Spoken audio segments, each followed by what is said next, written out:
Hi, John. Hi, how are you? I'm a Cyberzone. How are you? I'm a Cyberzone. Yeah. Yeah. So I have a question for you. Okay. I have an experience for you, and I have an idea for a game for you. Okay. Well, what order do you want those in? This is like Mary Yeah. murder. Yeah, like okay. What are Would my you like to options? marry the question? Yeah. Okay, so what are the options again? We've got A question, okay. an experience, and a game idea. Let's see the experience first. Okay. So I was really hungry today, and I decided that what I wanted was Subway. Okay. I haven't eaten at Subway in a long time.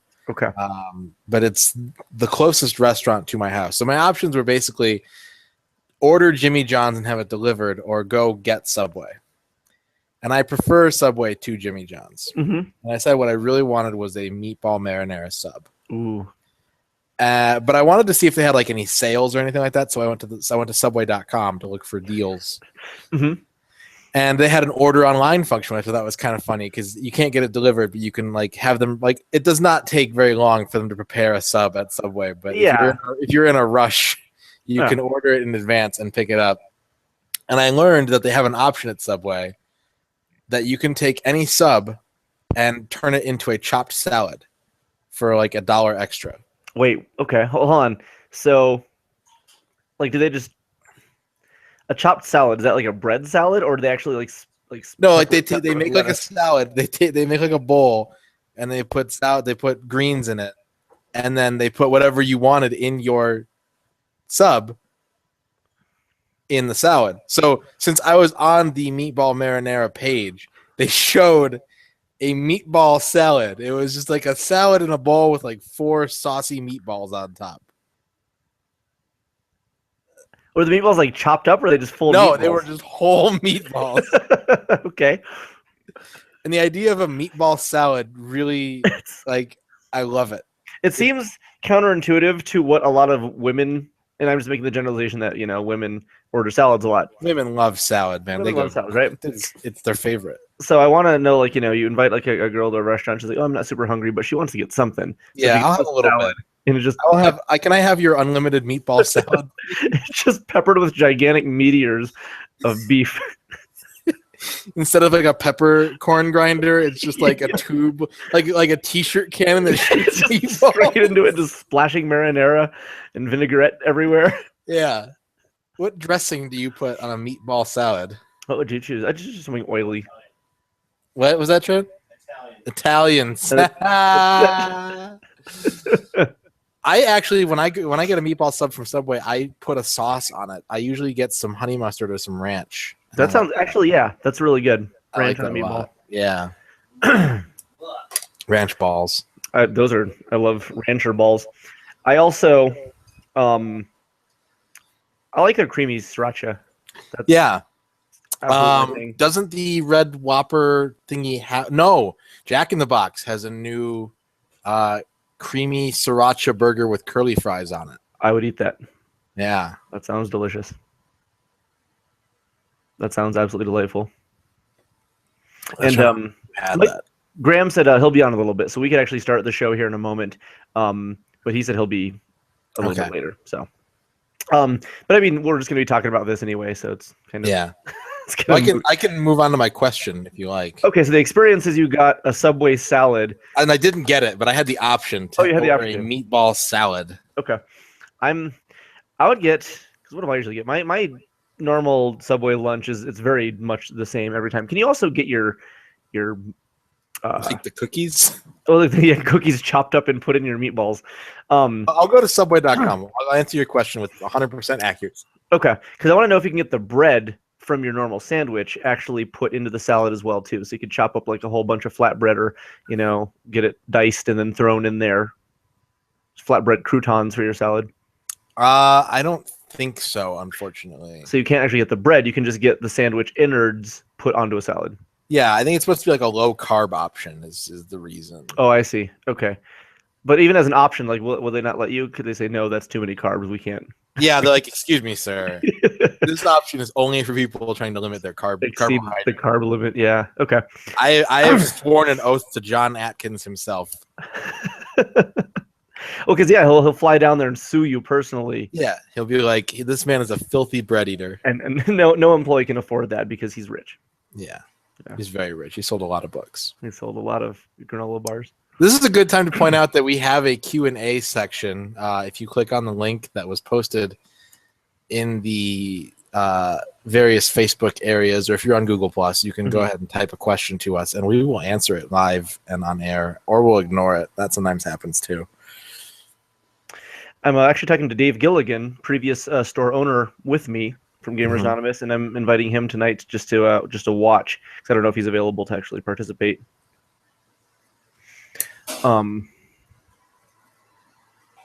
So yeah, I'm gonna look at all sandwiches. Okay. And I'm gonna find, like, I think meatball marinara might be the most ridiculous.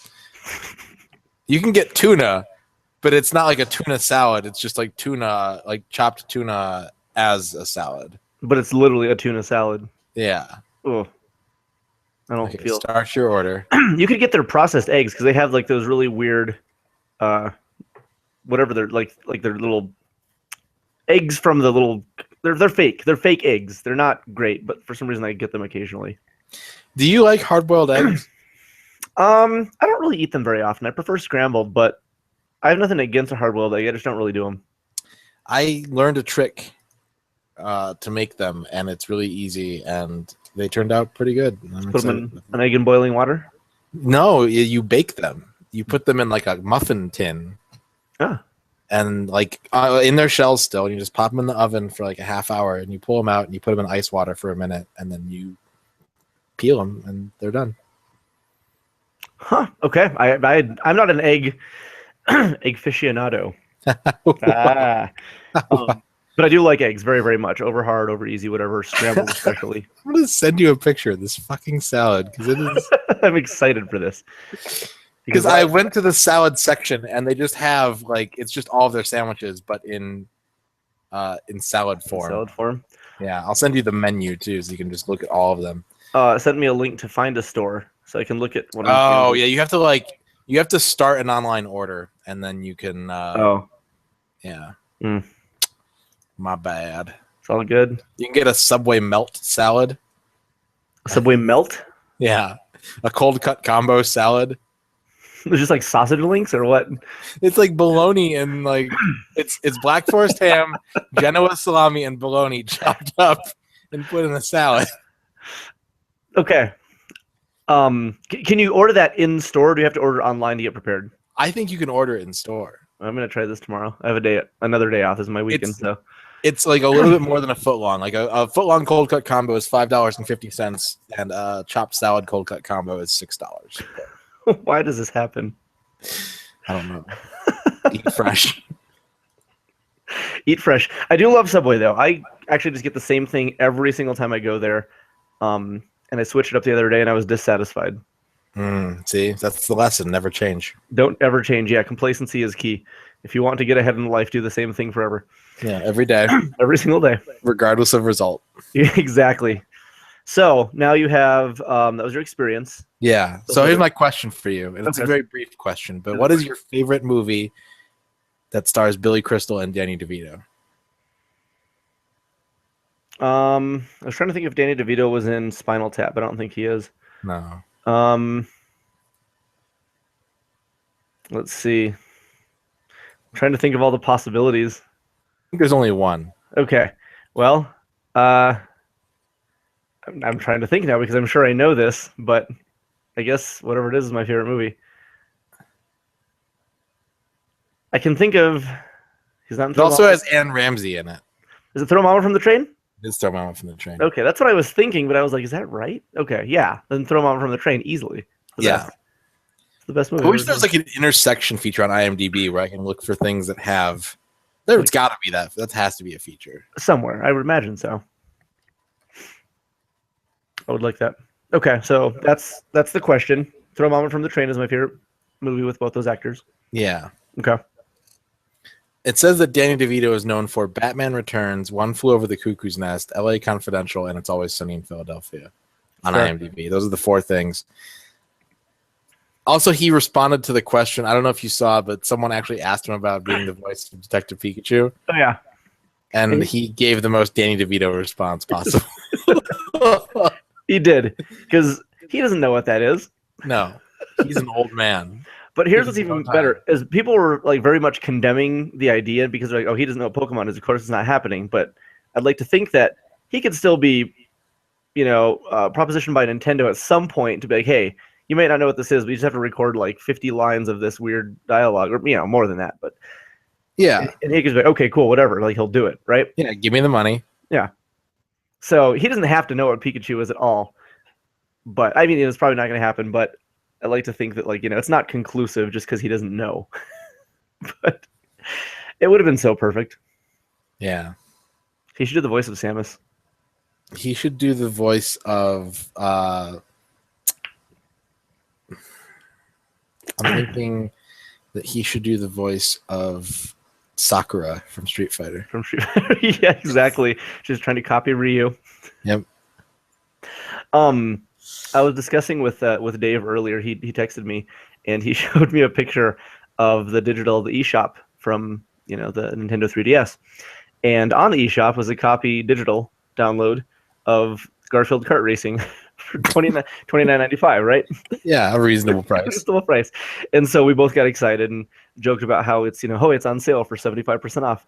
$120 digital game. And then we started talking about Doc Boy. Oh no, I hate Doc Boy. Yeah. And so then I was wondering, do you think, because I don't understand his name, if it's like a nickname or if like he and John Arbuckle, because they're brothers and they don't look like nothing alike. He looks like the dad. If they were in the the farm one night and like decided to, just experiment.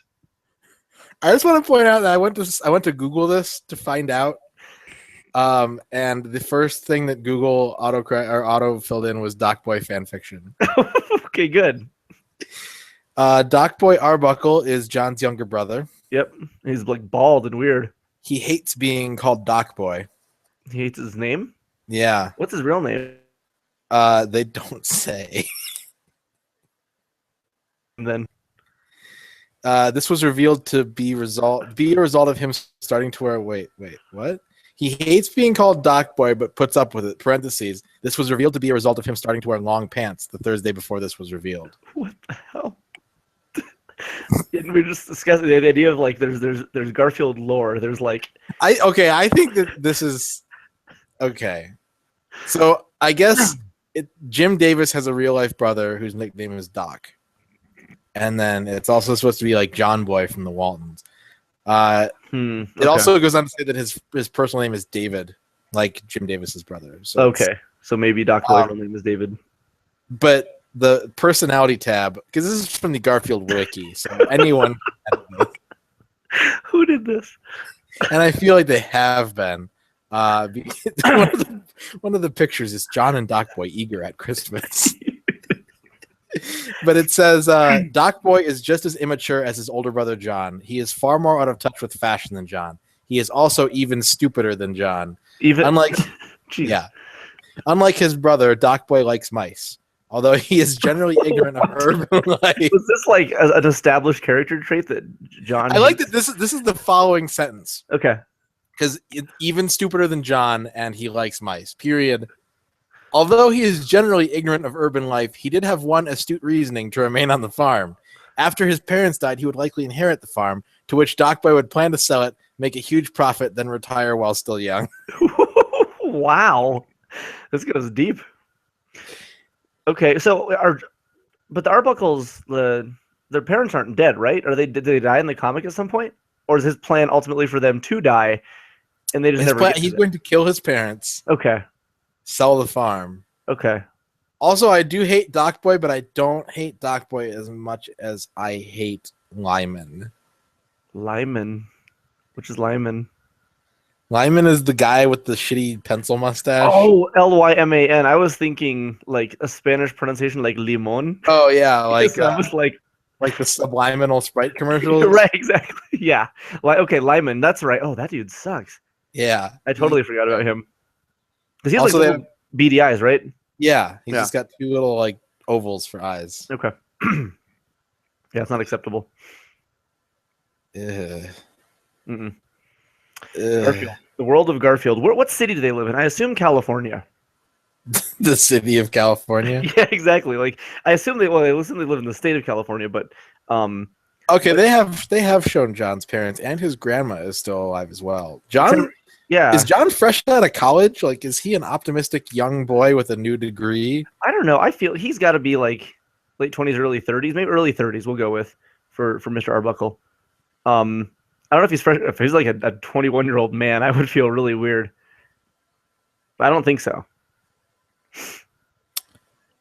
Because the parents are alive though in the Christmas special.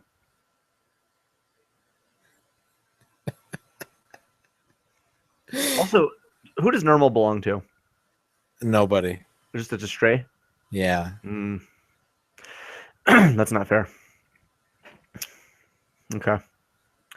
I'm not into the Normal thing. In Mexico, John Arbuckle is called John Bonachon. Bonachon. Bonachon? Yeah. I thought- John jokingly tells Garfield that he is 29 years old, claiming that he would have been 30, but he was sick a year. Weird.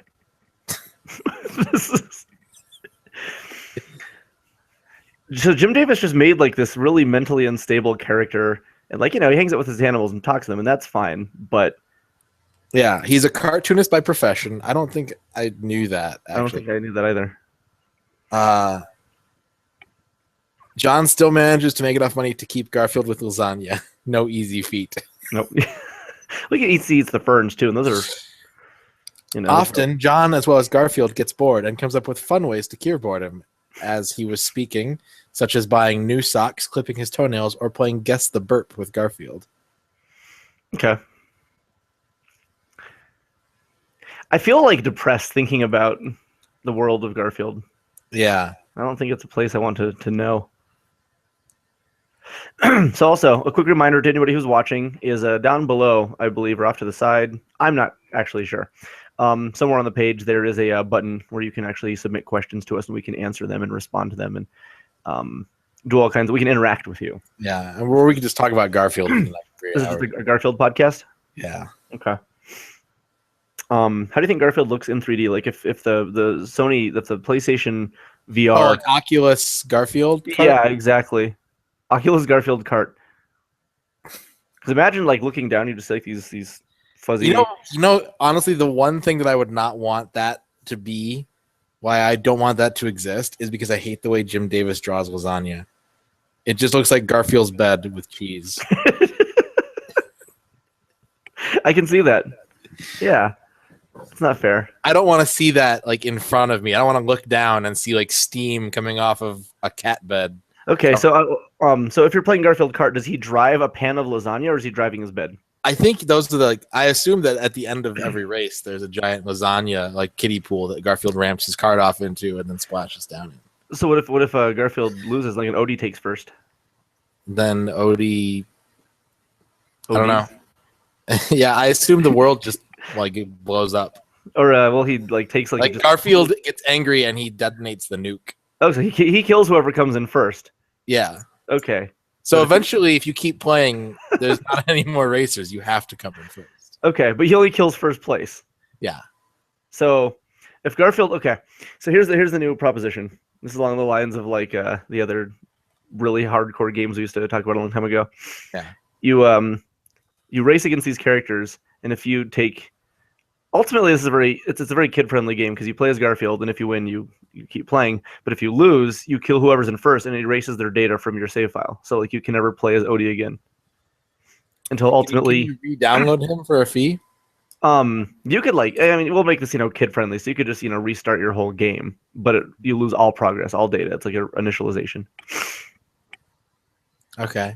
So, but then, if John wins, he crashes into a truck because Garfield takes off his brakes and he dies. And then you never have to race against John Arbuckle ever again. It's very bleak, right? That Garfield is just going to, he only wants to win. And if he doesn't win, he's willing to systematically destroy anyone capable of winning until he's the only participant left.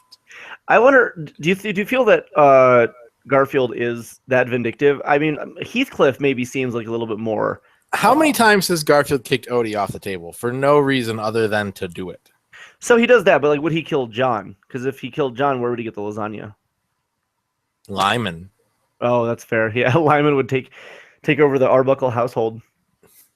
But what if Lyman dies in game? What I read about Garfield Kart is that I feel like Lyman would be like the last unlock. It would be like, you worked so hard, you beat the lasagna cup on 150 cc's.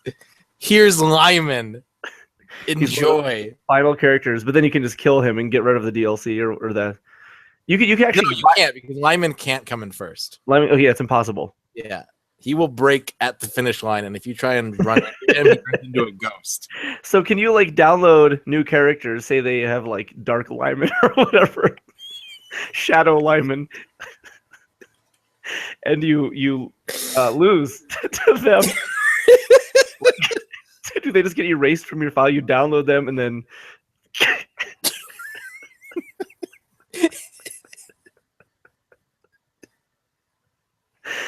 I don't like it.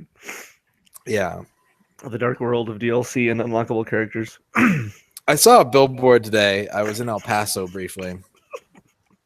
His red eyes and like a burning like mustache of like magma or something. You're gonna say maggots, like just a living maggot mustache. It could be like a big dreadlock where he just like he pours like Mountain Dew and toothpaste on it and brushes it in there and then never ever washes it. Yeah, you can do that. I like the idea of having one horizontal dreadlock on your face.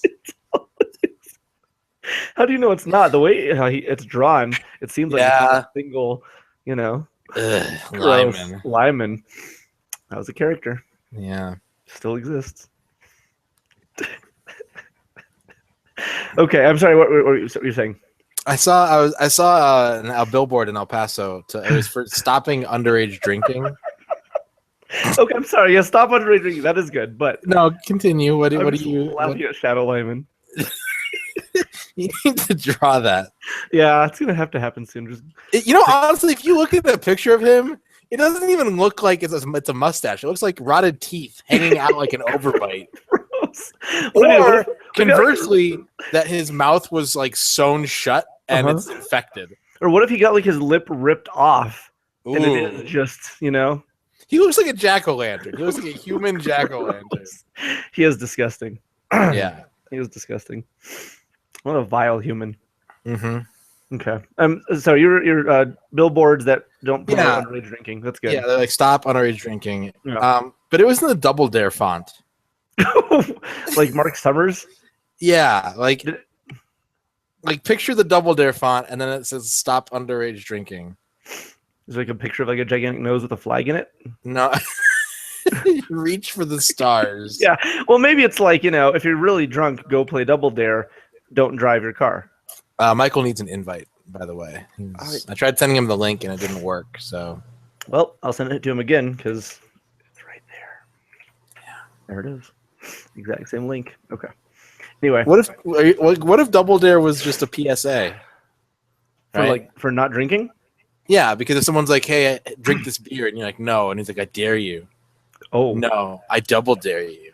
No. All right, punk, physical challenge.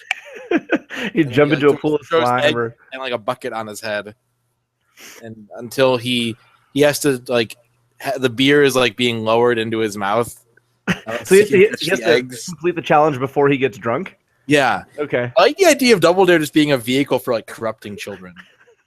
Like a torture show for kids, which it pretty much was. It kind of was, yeah. And Mark Summers, I feel bad for him because he was eternally tortured. So was Double Dare his idea, or did they just say, "Hey, you play a really good host. Will you do this for us?" I think he was just like looking for a host job. Okay, and they just happened to be like, "Oh, hey, what's something that you absolutely hate? Mess? Cool. Beyond Yeah. arguably the messiest show of all time. Because it's very brave of him. Maybe that was his I think Harvey put him up to it. chance to confront his demons. Harvey Keitel? No, Harvey the announcer. Oh, maybe. Harvey Keitel wasn't the announcer? What do these two kids look like to you, Mark?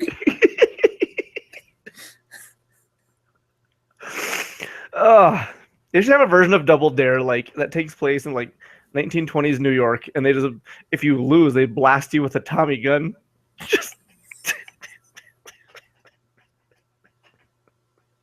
maybe that's where it originated. Because instead of like slime, it was just bullets. It was blood. It was It actually. was Irish blood. I'm sorry to anybody who's watching, and this is all we're talking about. I'm so sorry. But this is how this works. This is how this show goes. Anyway, you also had a proposal for a video game idea. No, Yeah. yes, okay. Should I tell you the title or should I explain it to you first? Tell me the title, and I'll try to guess what it is. Okay. It's called Spook Dads. Spook Dads. Yeah. What system is it for? Xbox One and PS4. Okay, is it like cross-platform? It is actually, yes. It is Okay. cross-platform, but not equally, right? Okay, like there's like a lower frame rate on like No, the no, there's things that Xbox players can do that PS4 players can't, and vice versa. Interesting. Okay, so you have like exclusive like scare tactics. It's like I imagine that it's like the Haunting starring Poltergeist, but in 3D. But you have exclusive like gag scares. It kind of is, but here's the thing: is that it's competitive multiplayer. 1v1, or do you have like it's kind of like a team of dads versus five dads versus 5 other dads? No, that's just double dads. Okay, that's the wrong game. I'm thinking of something else. Yeah. Yeah. No, it's 5. So you can either play as the dad, right, or you can play as the spook. It's Whoa. trying to spook the dad. When I hear that term, Okay, not like that. right? Yeah, but like a ghost. right. Yeah, that's a lot funnier. Either way, like, because this is the kind of game that we might make. Yeah. Okay. So if you get the Xbox One version, you can only play as the dad.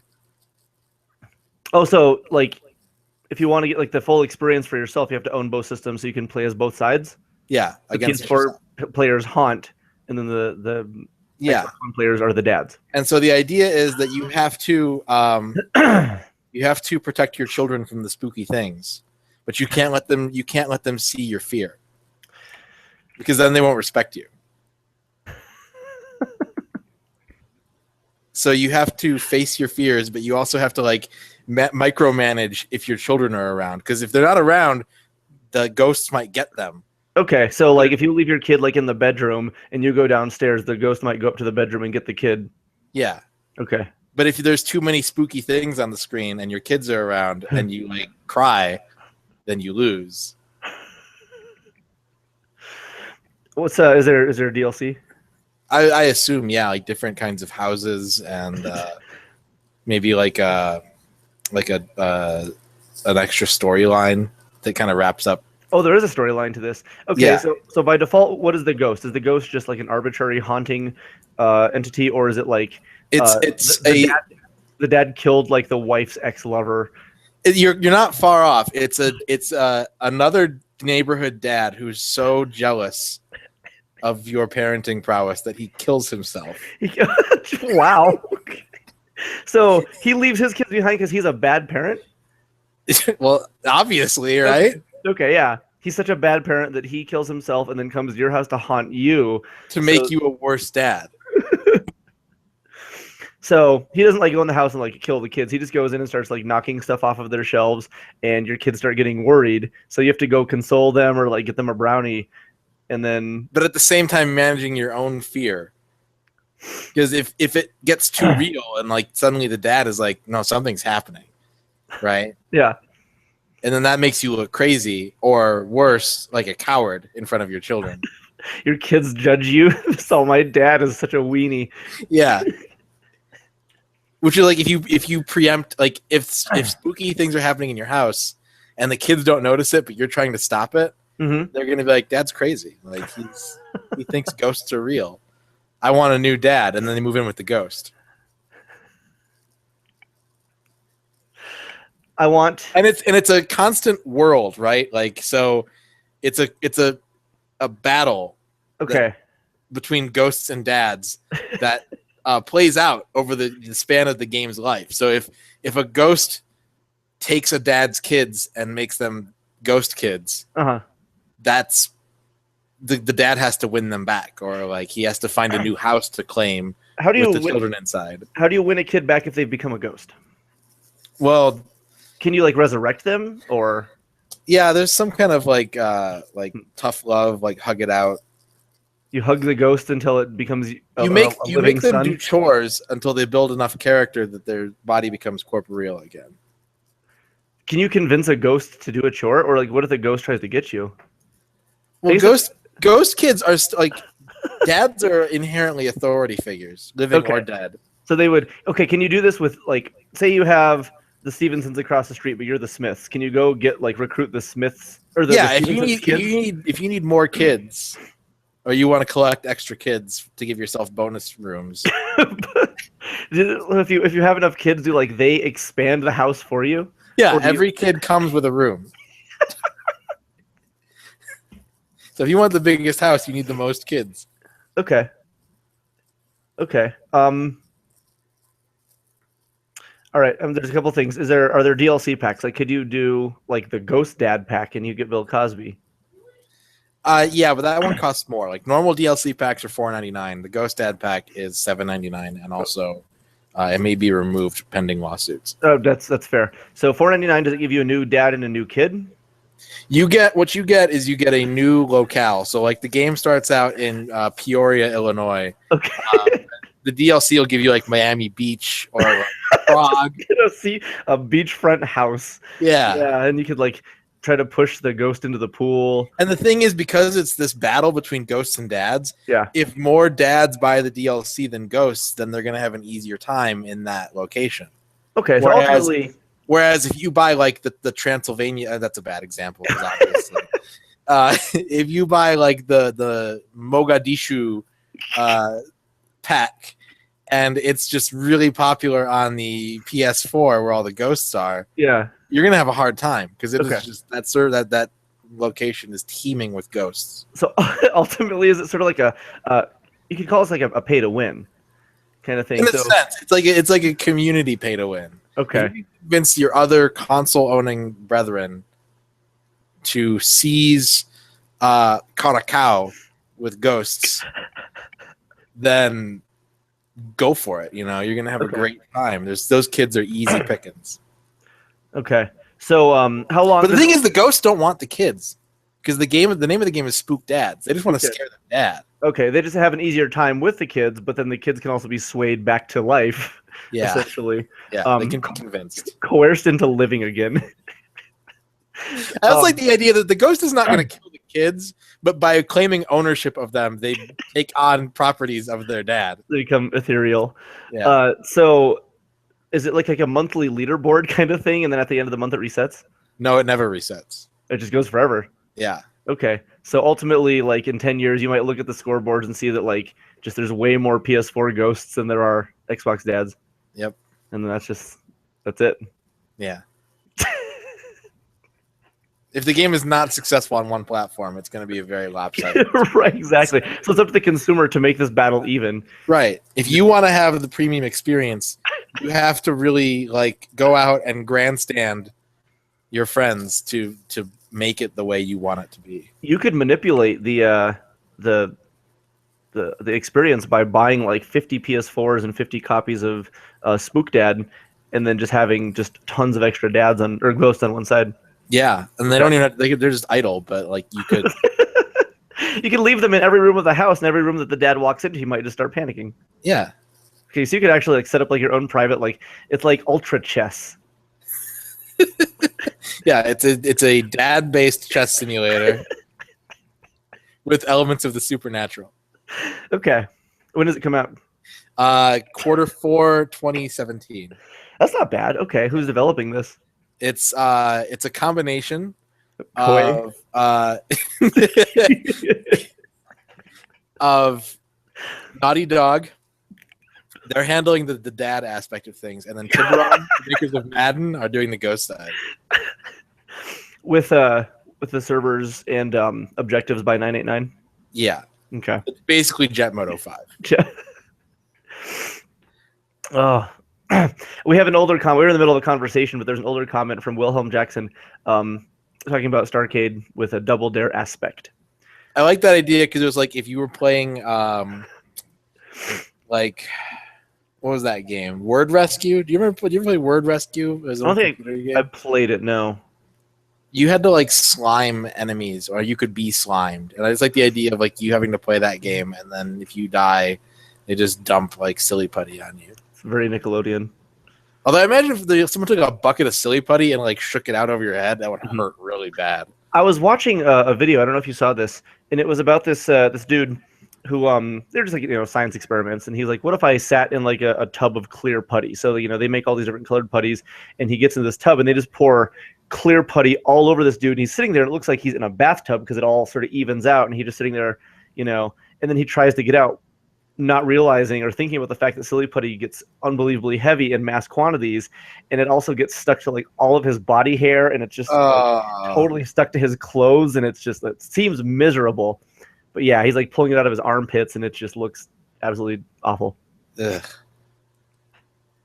That reminds me of Raindrop Cakes, which is the new hot dessert. I don't know if you've seen that. Raindrop Cakes. Yeah, it's a kind of mochi. Oh, I like mochi. But it's like it looks like just a big blob of water. Like a big, like just a clear drop. Yeah, like if you took like an eyedropper and like squeezed it, but it was like a really big eyedropper, and you squeezed it onto a plate. Is it like a big gloop, like a big clear Hershey's Kiss? But rounder. Okay. Like it looks like a drop of water, but it's a mochi.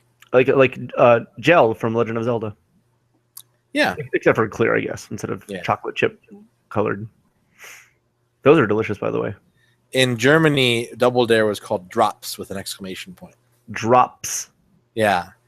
Das Motto der Show und gleichzeitig auch die Einleitung zu jeder Sendung war. And then it gives the theme song, which I don't know German, but I can tell that that's the theme song. Okay.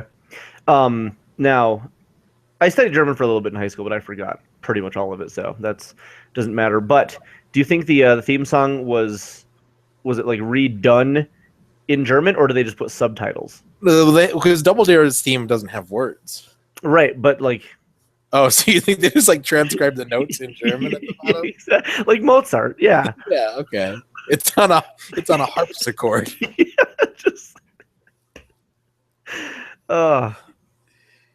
This German artisans making this beautiful instrument just for the sake of the show. Okay. But you said there were lyrics to the theme song, right? Or apparently, or is it just? No, yeah, it's. I don't know the German alphabet, but it's the letter D, and then we denken, R we ratten, O we O, P we priest, S we sieg, drops meet Jürgen. I don't remember. Also in India, it was called Nick Dum Duma Dum. Nick Dum Duma Dum? Yeah. Okay. Nick, I don't know any and then in the Netherlands, it was just called DD Show. DD Show, Double Dare Show. Yeah. That's practical. Okay. So the idea of the Double Dare German version having words. I was wondering if like it actually sang something over it, or if there was just subtitles for no reason, so you can pretend in your head that you have the right intonation and pitch for. Yeah. La, la, la, la. Everybody's got their own. Yeah. Da da da da da da da. Double Dare. Double Dare. Double Dare. Okay, I don't know. It seems like Michael Graham is having trouble logging in. I've sent him invites like 5 times, and I don't know what's going on. Yeah. So, we'll continue to talk. There's a lot to catch up on. Some of it's actually kind of serious as well too, potentially serious. Some interesting conversations. Nintendo's firing of Allison Rapp. Yeah. It's an interesting one because there's so little information that we have that I could not possibly accurately address this. Mm-hmm. There's a lot of speculation in several different scenarios, and to anybody who doesn't know, the main situation was Allison Rapp was let go from Nintendo a couple weeks ago, and interestingly, it seemed like there's a lot of knee-jerk reaction with indie developers dropping support for Nintendo based on the situation. However, we know so little about it, and in some cases you could say, oh yeah, of course it's awful that Nintendo would do that if that scenario is correct. But if the scenario is something else entirely, which it might be, we just don't know, then it just seems like it's okay, termination of contract based on factors that would terminate a contract. Or it could be something entirely unrelated, having to do with a viewpoint that would misrepresent the company, and that could be cause for, hey, we feel that this is probably good to keep out of our company politics. Yeah. So the thing is that she hasn't said anything, right? Like, to my knowledge, I don't think so. I haven't read anything like an official statement from her. So there's speculation that she was let go because of her being harassed by Gamergate. And I guess being outspoken against that, which would be a really interesting thing to terminate somebody over, because that's a messy Yeah. issue. The fact that it's still going on is really upsetting. Or there's comments on her Twitter where, and this is it's sort of like a really messy gray area where she appears to be advocating for underage things, but there's also contextually it goes into I think it was for some report having to do with anime or portrayal in fictional work is what she meant. And so, but even so, this being out there is still kind of if I had an employee who was going on Twitter writing a bunch of the stuff that could be misconstrued very easily for, this, and people go, oh, the guy at GA really thinks that, underage sex is awesome. I'd be like, you know what, you either change that or we're going to have to separate appropriately. Or there's the actual, press release that Nintendo has put out there that says, she was moonlighting with a second job, and ultimately it ended up becoming a conflict of interest, and so we made the decision to let her go. Yeah. I don't know. I have no idea. And I can't say with any accuracy. I can address my opinion on each of the scenarios, but I don't know.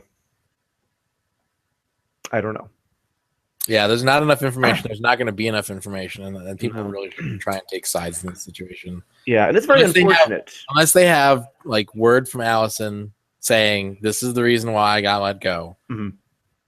Unless you have to assume that there's not any vindication or anything in play, right? But you take her word for it, and she's probably not going to be able to make that statement either. But. No, there's probably definitely some NDA kind of stuff after the termination of a contract. There's generally a year or two, sometimes 3, in which you're not allowed to release certain bits of information for legal purposes.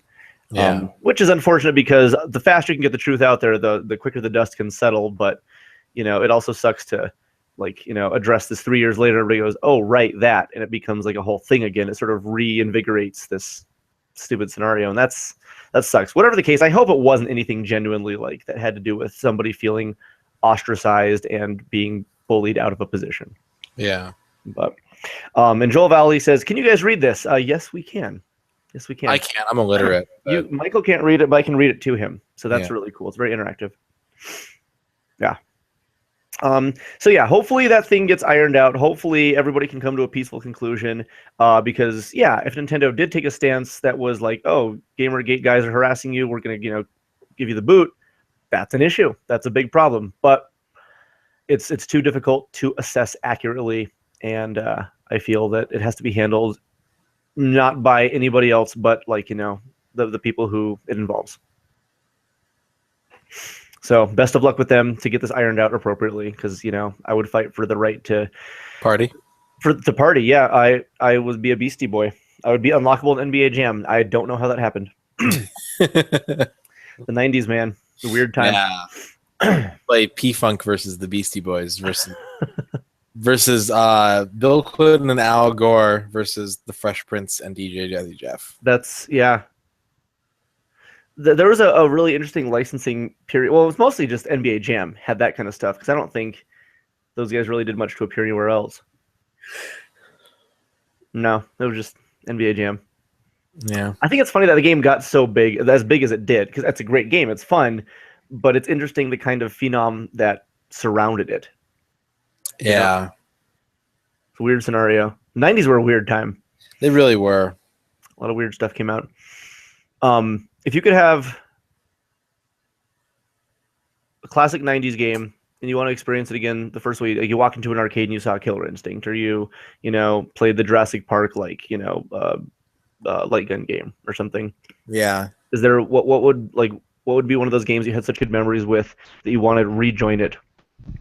Kevin saw Michael Graham joined. If you want to re-experience it, sorry. I would probably want to get like a positive experience with Cruis'n USA again. Oh yeah, because the N64 version sort of overwrote the attraction to that game. Yeah, I really liked the arcade game, and then I got the N64 version. I waited at Toys R Us for 3 hours because the truck was running late on launch day for Cruis'n USA. I remember waiting at shops to get something in like that. There's nothing to me that was probably more exciting than going to Replay or Toys R Us or GameStop, whatever, and waiting for UPS to show up and be like, there it is. Yeah. There it is. Hello, Michael Graham. Hey, can you guys hear me okay? I can hear you okay. Nice. Yeah, it's pretty nice. So I'm only like an hour late. Yeah. Happens. We mostly just talked about Shadow Lyman. We did. Yeah, I heard you guys talking about ghost dads and other random shit. Spook dads. Yeah, we don't want to have a copyright infringement going on. Because the owners. I also don't want consumers to get the wrong impression.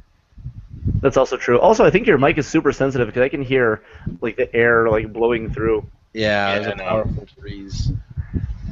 I'm trying to work on that. Okay, yeah. It definitely sounds like you're in a tunnel. You have the fan blowing? Yeah. Aha. Yeah, you're probably gonna have to stop that. It's fair.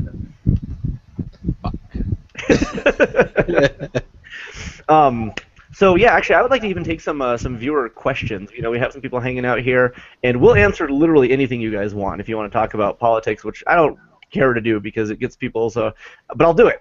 If you want me to. We'll talk about video games. You asked me a question about spaghetti. You asked me a question about, the African tundra. Like, sure. Like, we'll talk about anything. Anything you want.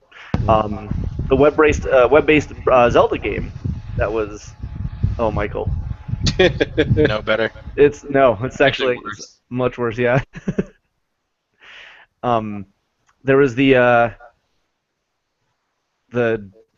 Zelda web browser, like the 30th anniversary thing that came up. The voxel engine, kind of like 3D Game Heroes version of Zelda. And Joel and I, for Media Glitch, were talking about this last night. Got some video footage, and it has since been pulled. However, it's not that Nintendo took it down, but that they requested that this guy take it down, and he complied. He was very respectful in his little write-up about the situation, with the company protecting their IP and just doing what they do, and maybe they have a big plan for this year with a voxel Zelda because it's the 30th anniversary. I have no idea, but it's just one of those things where if you're going to make a project like this with a big company, chances are you already know this is going to happen in a matter of time. Yeah, it makes me wonder why people put so much time and energy into those projects when you have to know. Yeah. You're like, oh yeah, I'm gonna remake Metal Gear Solid on this new engine. Like, yeah, all right, that's totally gonna just that. Oh, you're making a new Chrono Trigger. Yeah. All right, I'm sure no one will have any problem with that. Yeah. Yeah, it's like if your dad's a preacher and you spend 2 years in your room making the ultimate sex doll, and you're like, well, check this out, and he's just all, we're gonna burn that. Yeah. That's not allowed. Yeah. And that's a shame because, I understand companies and the legal mumbo-jumbo that goes along with it, protecting your assets, protecting your IPs. And Nintendo, of course, is a little bit less lenient than, say, Capcom has been with, the Mega Man fan base.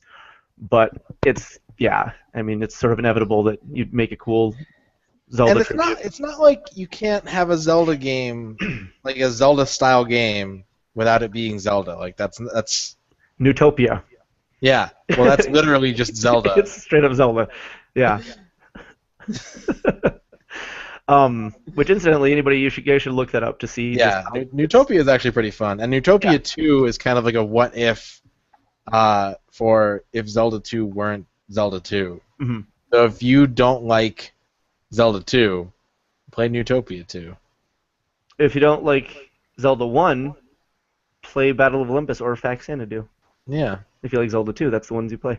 If you don't like Zelda 1 or Zelda 2, I don't know, Hot Shots Golf. Yeah, that's the alternative. What was the one that came out? Was it Monkey Hero for the PlayStation? Ape Escape?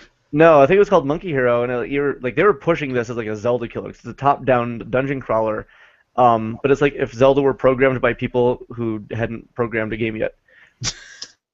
So I mean, it was all right, but it felt very, just sort of like, hey, we're capitalizing on the Zelda formula, but IGN gave it a 3 out of 10. Monkey Hero. Yep. Yeah, I remember playing the demo and being kind of upset because I was looking forward to it. I didn't care for it too much. It was developed by Blam with an exclamation point. Did those guys, are that the team that did Blasto? Hmm. I don't know. It wouldn't surprise me. Oh, Blasto. Yeah, it sucks that that game was not as enticing as it could have been. It has Phil Hartman. It did. Yeah, well, that was the selling point because they're like, well, the game's out, nobody likes it. What do we do? And they're like, I guess we fire the old voice actor and get a celebrity from Saturday Night Live. And so that's how you remarket your title. Yeah. It just says developed by Sony Interactive. Blasto? Yep. Ooh, well, I was Mhm. wrong. It happens. Okay. All right. So Media Glitch says, or he would take a stab at the doll himself. And I'm actually not sure because we sort of, scoot along the conversation. I feel bad. The sex doll. Sex doll. The preacher would. Oh, he might. Yeah, I don't know. But that's true. That would be like Capcom saying, oh, you made this Mega Man thing? Yeah, let's, and then Mr. Capcom does. No, it's like Capcom saying, like, you made this Mega Man thing? We'll take that. That's fair. Yeah, that's true. Also, Yoshinori Ono has said this before, but the quote has, I think, resurfaced, or maybe he decided to, emphasize it. But he talks about how he wants to do, a Capcom versus Nintendo traditional fighting game. Yeah. What do you think? I'm into it. I would play the poop out of it, would be the thing. I'm at the point where I would be very. I really wish I wasn't this way right now, but a lot of the new fighting games that have been coming out this generation have just been really unimpressive to me. Not getting you, huh? Not getting me. Maybe I need to take a break again from fighting games, but. So we talked about it a little bit before.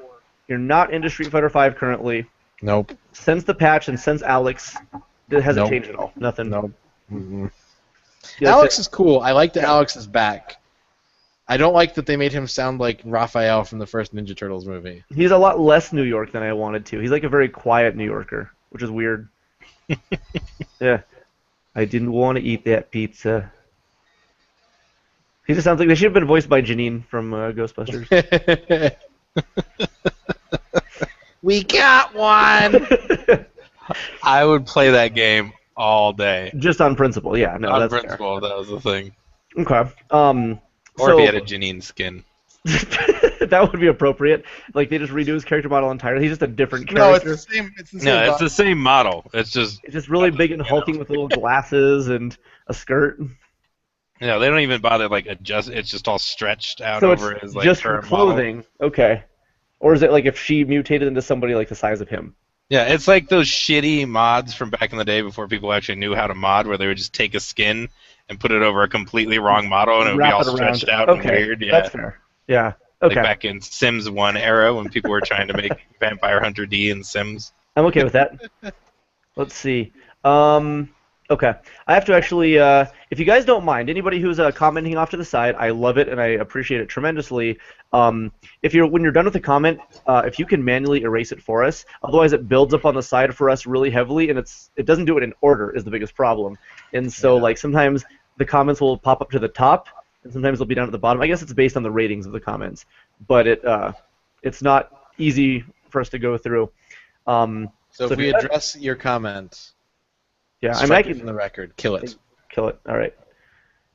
So. Okay. Anyway. there's a way that we can say that we've answered the question, I think. Well, we can select it. Oh, okay. That's what we're doing. Oh, so we can select it manually up there and go done. Oh. Well, hey, we learned something new. Tim Allen, Home Improvement, Super NES. That sucks that I never got a Genesis port. Does So that you suck? hear that clip in an awful Genesis audio? Yeah, exactly. It would just sound like Chacon the Forever Man. That's I think that's Tim Tim Allen, the Forever Man. This big pointy hat and these big swords. Oh God. Okay. Mortal Kombat XL is amazing. I actually haven't played XL at all. And I do enjoy Mortal Kombat, but to me, like that's also a game that I would not play on any level of competition because I am terrible at reading how to play that game on that level. It just does not compute with me. I have also not played XL yet, or just Mortal Kombat 10. I did play 9, and I liked it more than any other Mortal Kombat to date, but I've just not. I don't enjoy Mortal Kombat. I never have. That's fair.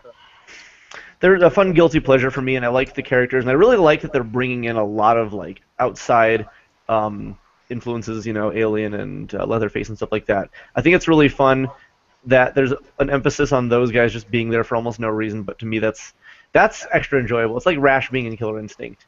Now, see, I've actually heard people say the opposite about Killer Instinct, where they're like, Microsoft really needs to cool out this whole like, Killer Instinct is the new Smash Brothers for Microsoft. Like, So people don't like that. yeah, Weird. That's interesting. Like, I really like it. Personally, I'm a big fan of guests. For some reason, there's something really cool about you're familiar with this, but like, what would this guy be like in this context? And the biggest couple of them, you know, the Virtua Fighter characters in Dead or Alive. yeah. You know, Rash, of course, and Master Chief's sister, whatever. That's what I'm going to call her, and everybody's going to get mad. The girl Master Chief in Dead or Alive 4. It was like a Spartan 86 or something. I can't remember. But, you know, or, of course, guest characters in Smash Brothers. But at the same time, you know, Marvel vs. Capcom was almost just that entirely. It was based on universes colliding rather than like a couple dudes. I think that's okay when you have something like Smash Bros. Or like this is where people are getting upset is that if you've got a property like Smash Bros. Or Marvel vs. Capcom that is inherently not supposed to have new characters created for it. MVC2 had a few, obviously, but but they're still established already. Oh, whereas, no, yeah, that's right. No, that was a Mingo and Ruby Heart. That's right. Yeah. But Killer Instinct is its own thing. Yeah. And so for them to be like, oh, well, now we've got Rash, and now we've got this Gears of War guy, and now we've got this Halo guy, and now we've got Assassin's Creed, and now we've got Forza. Like, I wish, yeah.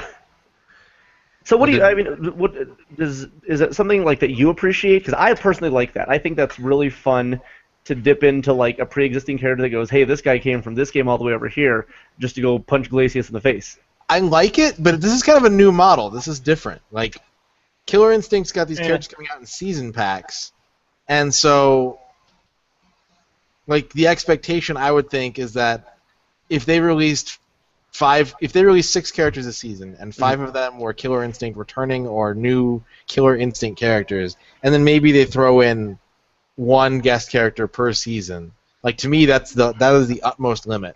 Because eventually it just gets oversaturated with these characters from all these other universes, and it loses some of its identity as Killer Instinct at that point, to me. I think that's fair. I think if a season had a single guest, that's, you know...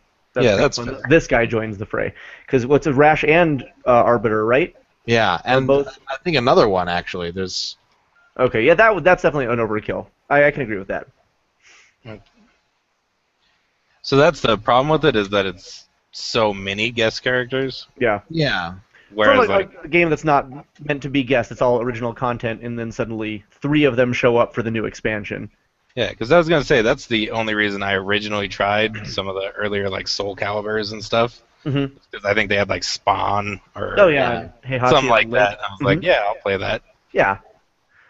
It's And a fun, interesting model, but I think having it as like sort of like a one-off special kind of thing is cool. Smash Brothers, of course, is like literally a video game all-stars compilation, so there's a different kind of room for that. But it is interesting for like a unique fighting game to even have one, but it's fun to do, you know, the way that Soul Calibur did it. And they sort of continued on for a while, didn't they? They had Star Wars characters and Assassin's Creed characters and all kinds of stuff.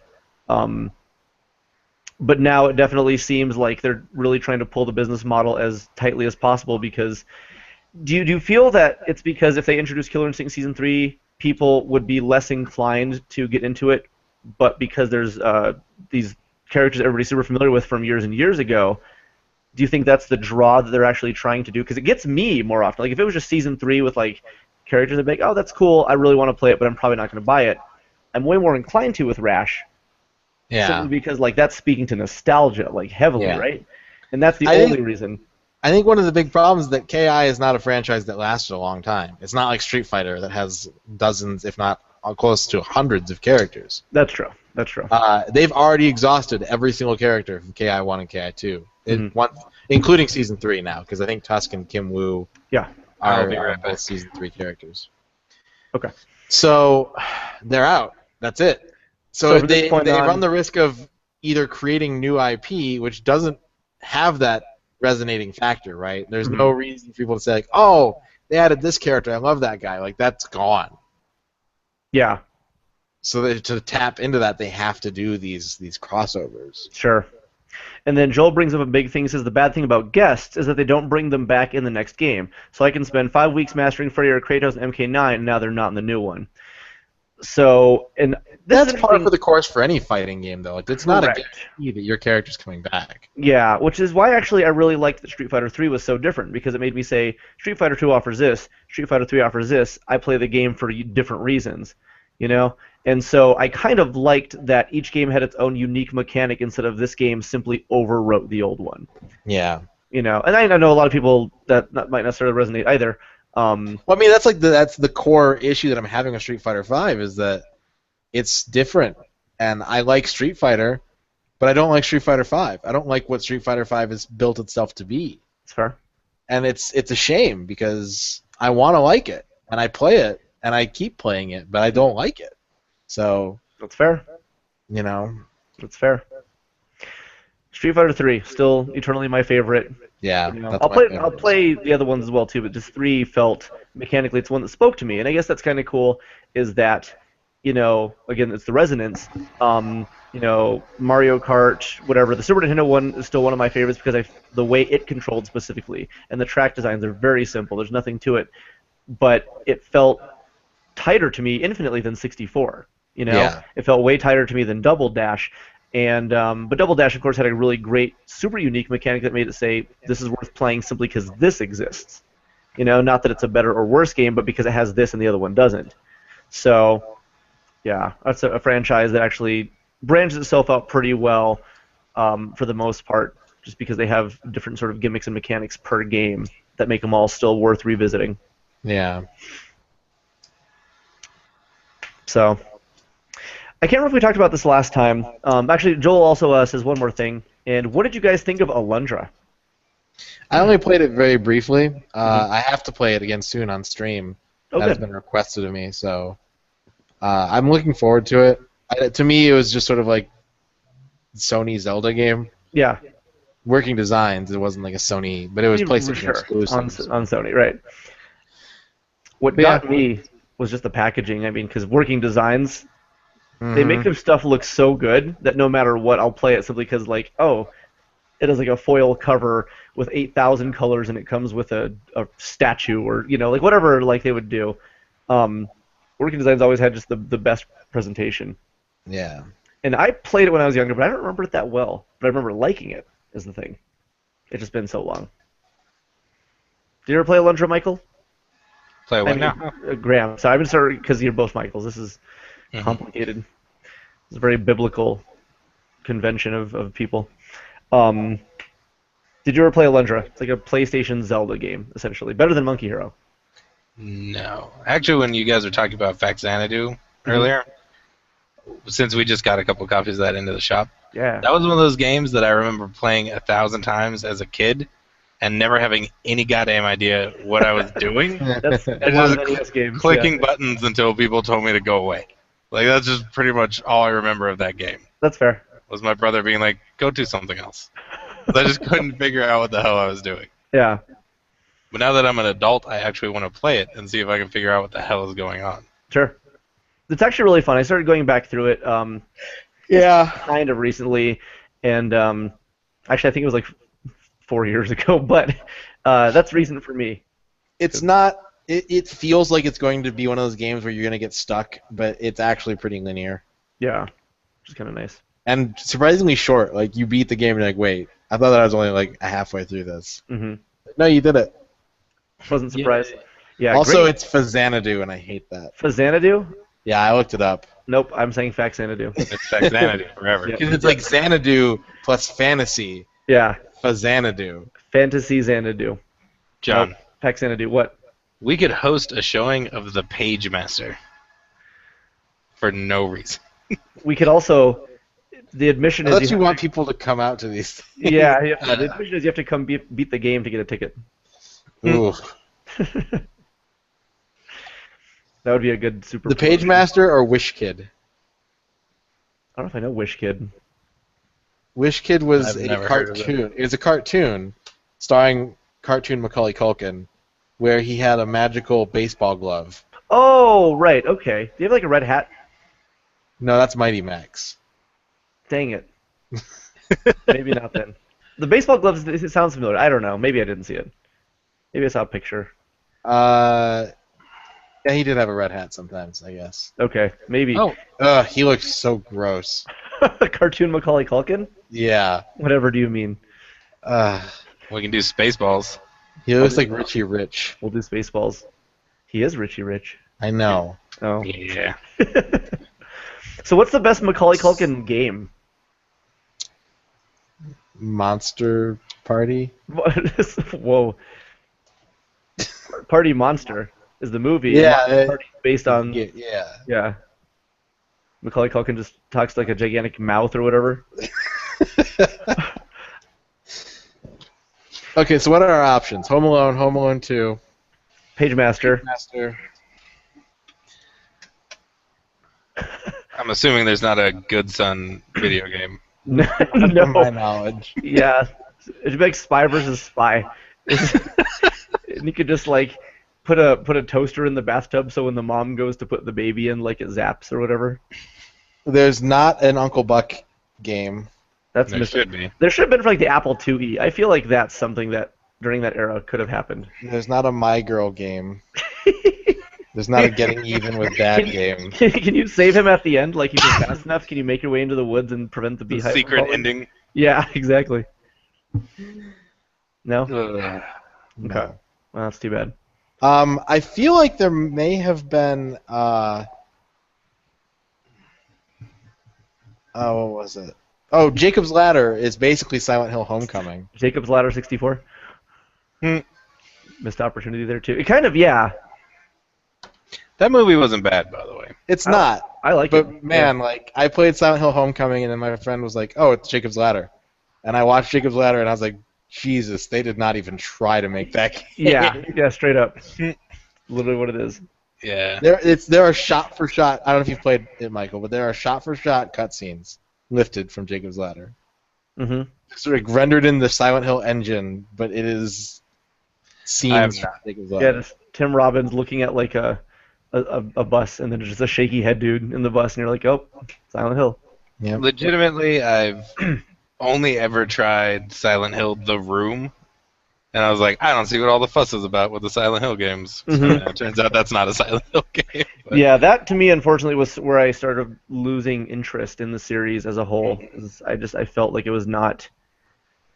I felt not scared anymore. I felt like I didn't care for what was going on, but I also felt like no more fear. I like The Room. Origins, the one right after it, is where they lost me. That's right. It was. Well, the room I stopped playing because I had to keep going back and forth because I could only carry 10 like pipes or whatever at a time.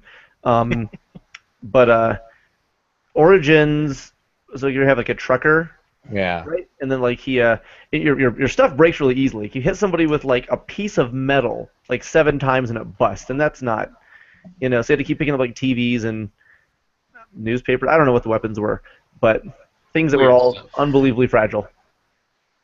Yeah, and then I played a little bit of Downpour with Mhm. our friend Contreras. I was Because- curious about that. Never played Yeah. it. It was actually pretty fun. I was actually enjoying that one, and then I stopped playing it and forgot all about it. Hmm. Because, yeah.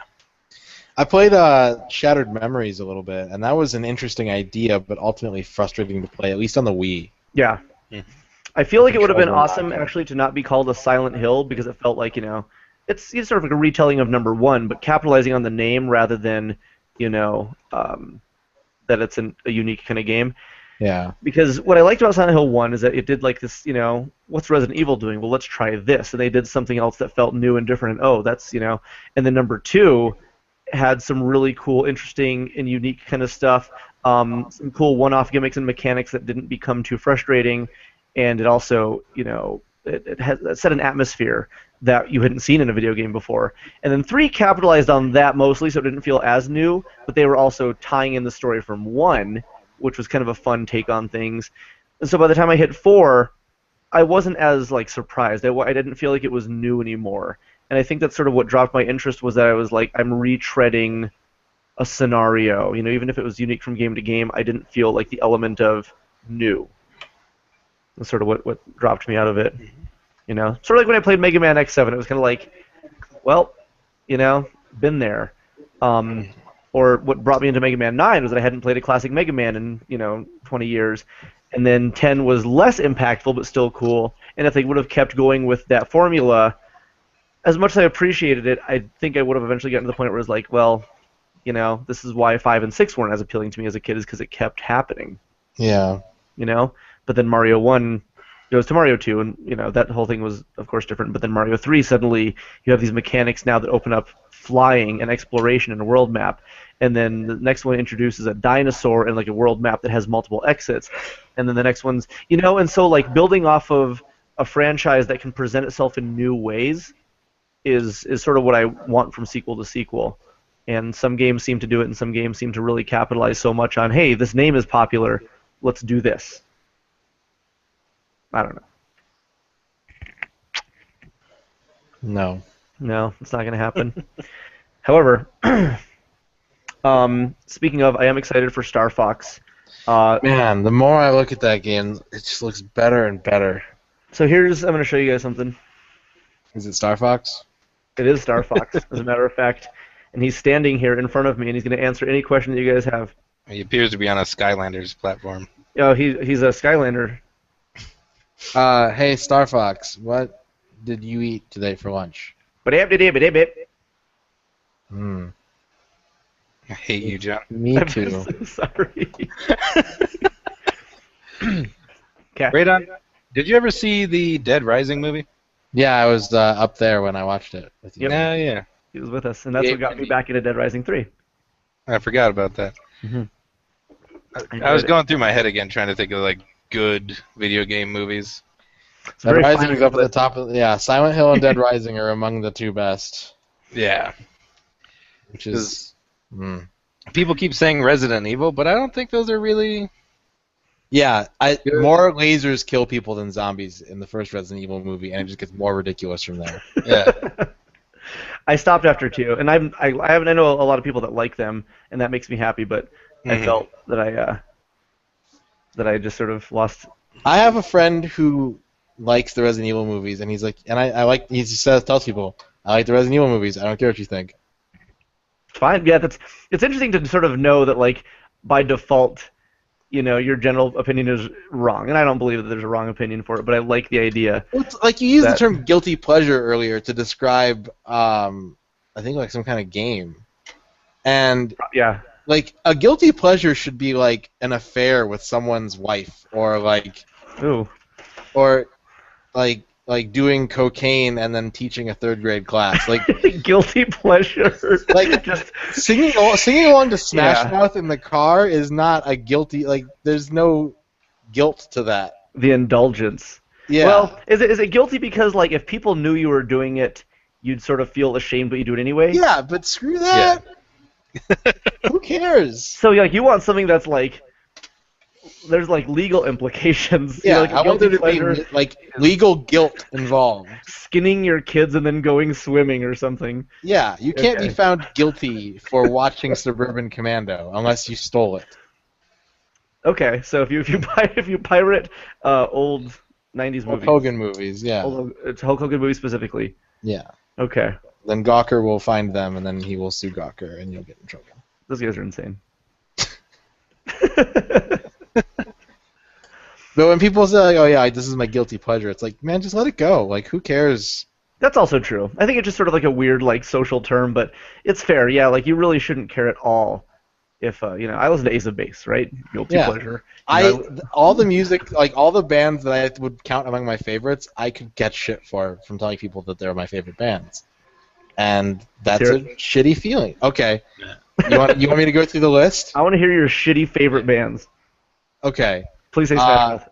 No, it's not. Although I did listen to a lot of Smash Mouth until they got all Shrekky. They've gone Shrekky. The ultimate adjective. All right. Yeah. First concert I ever went to is Dave Matthews Band. I love Dave Matthews Band. Oh, they're talented musicians. Yeah, but you catch a lot of shit if you listen to Dave Matthews Band. That's fair. That's fair. The second concert I ever went to is 311. I love 311. 311's one of my favorite bands. Okay. People don't like 311. Radiohead. I get a lot of crap for listening to Radiohead. Really? Those guys are like made out of music. Yeah. They graduated from Oxford with like degrees in music. So far, your guilty pleasures are not nearly as bad as the stuff I just openly listen to.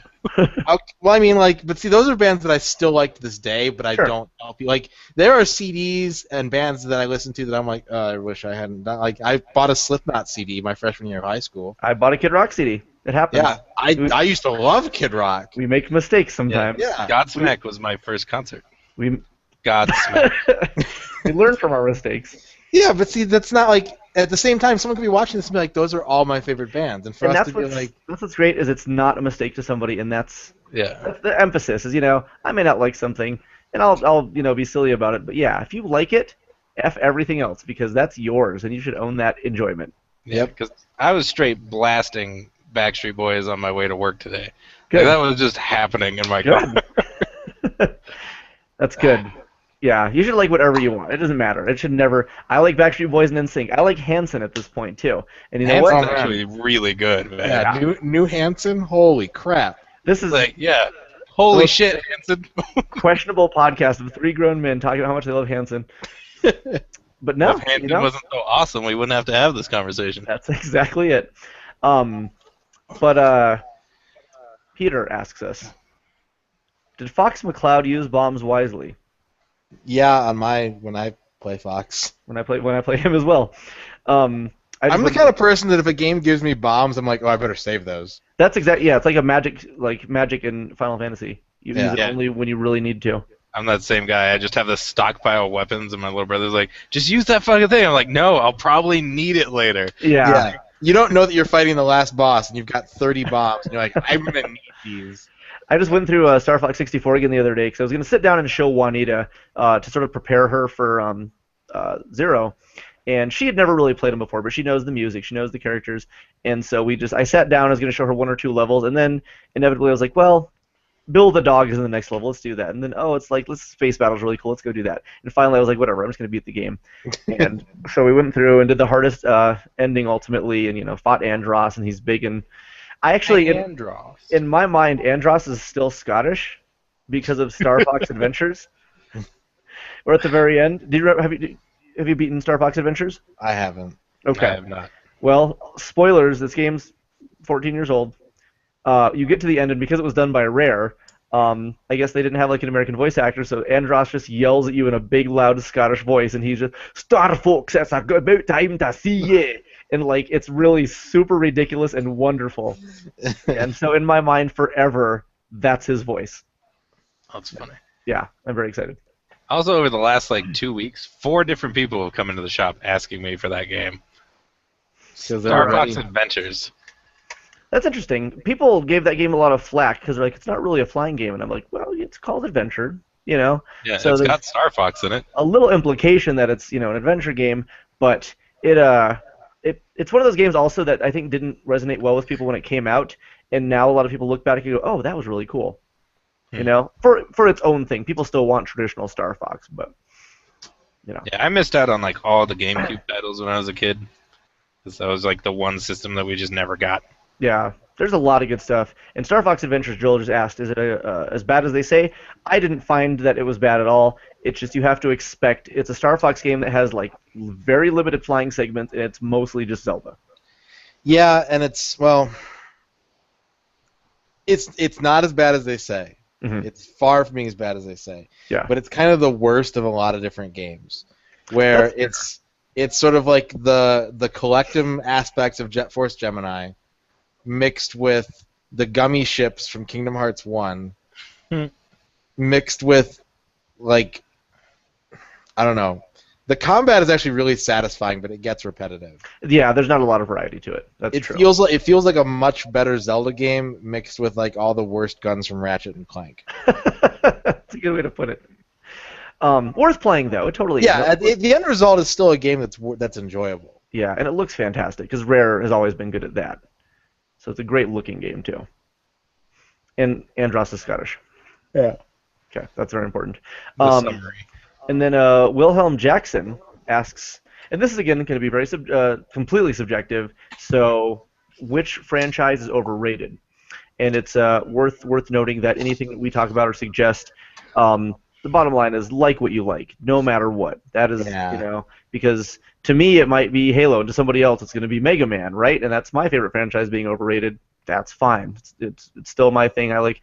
So anything that we discuss that we feel could be overrated, grain of salt, man. It's all just unique ideas per person.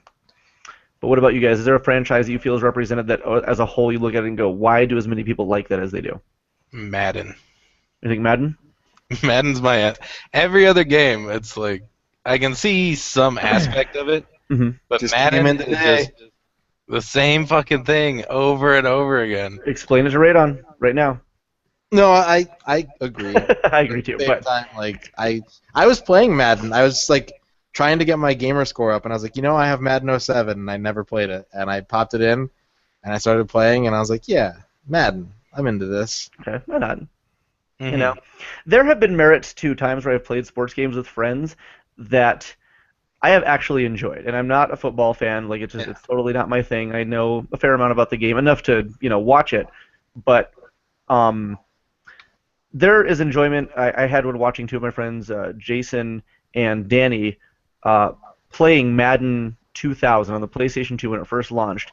And watching them play this game was so funny to me that I bought the game on principle of enjoying them experiencing it. Me just watching. I literally did nothing but watch them play, and that was the best Madden experience I've ever had. Yeah, and I'm not saying that I don't like sports games, because I love sports games and stuff like that. I just don't get why it's that big for some of the people who play it. And I don't know. Because I played Madden, and then I'm like, cool, and then I'll never touch it again. That's fair. But there's some dudes who that's all they care. Like, again, we have a regular at the shop. He comes in all the time, and he buys every, like, $2 sports game we have sitting on the shelf, because that's just his thing. That's his thing. He loves them. That's what's cool, is everybody's got their thing. And some people, they just want sports games, and that's, right on. Right on. What about you, Radon? What do you think? I'm trying to think of like really good examples, and like the one that comes to my mind right now is that I'm really sick of people talking about Walking Dead and Telltale games in general. I'm just getting really tired of it. It's fair. I liked Walking Dead when it first came out. I don't think it needs 3 seasons. It's fair. It's so much you can do. Yeah, you're sort of just making it long for the sake of content. It's like the show.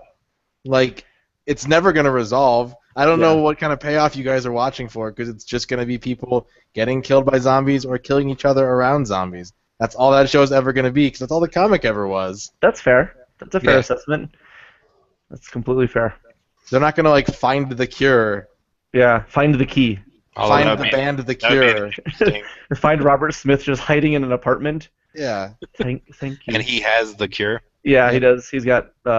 in the ultimate twist of irony. Yeah, they just listen to Disintegration and suddenly, like, the people turn back to normal. Yeah. And Joel says, Assassin's Creed is the most overrated game. And I feel at this point, like, I'm inclined to think that Call of Duty comes out so often that the thing that kills a franchise for me is seeing it so frequently. Dark Souls. We're on a yearly iteration of Dark Souls. It's happening pretty often at this point. But Assassin's Creed is one that dropped off the radar for me long ago, and it makes me very sad because I played the first, enjoyed it, played the second, loved it, and went Brotherhood and Revelations was like, these games are really neat. Hit 3 and I was like, this is cool because I like the setting, and then hit 4 and I was like, this game is actually way better than 3, but I don't feel like playing it because I'm kind of done. And then another one, Unity and Rogue, and like they kept going and going, and so much kept happening that I felt like I didn't care anymore. Which is sad because I like the idea of those games so much, but they sort of dropped off the radar for me. I stopped. And Joel also says, I want to change my game answer to every effing Lego game. I like the Lego games. Well, I do too, but I mean, like I don't actually. They're very formulaic, and there's really like if you like the franchise, you're good. If you don't, like, it's irrelevant because it literally plays the same all the way through. And because he's got kids that play all the Lego games, he has just seen, it's basically skin packs for the same game. Yeah. It depends on the game a bit too, because like Lego Indiana Jones, I did not like, but like Lego Harry Potter was a lot of fun because. Again, you're shooting your wand and stuff, and things explode, and you're using magic to put it back together. It's stupid and fun. But then I played Lego. Did I say Lord of the Rings already? No. Okay, Lego Lord of the Rings. Could not give a shit about that. Like they put actual effort into that one. Like all the characters had unique abilities, and like you needed them to puzzle solve and all this stuff, and I just didn't care at all. It's fair. That's fair. It's interesting when something you should like just doesn't get you. Yeah, that thing sounded right up my alley, and then I played it for I gave it like a good hour and a half probably, and just was like, I'm gonna return this. This is stupid. These things happen.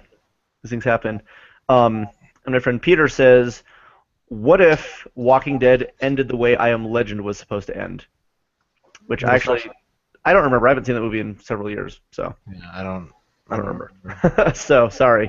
But we'll say it would be exciting, because I don't know. So, I think the ending that's in there now is he finds the cure and then blows himself up so that the girl and the kid that he meets along the way can take the cure to the rest of humanity or whatever. Is he infected? I can't remember. He's not infected. He finds the cure, and he's actually all the vampires break into his lab or whatever to try and rescue the one that he's got tied up that he's experimenting on. Okay. And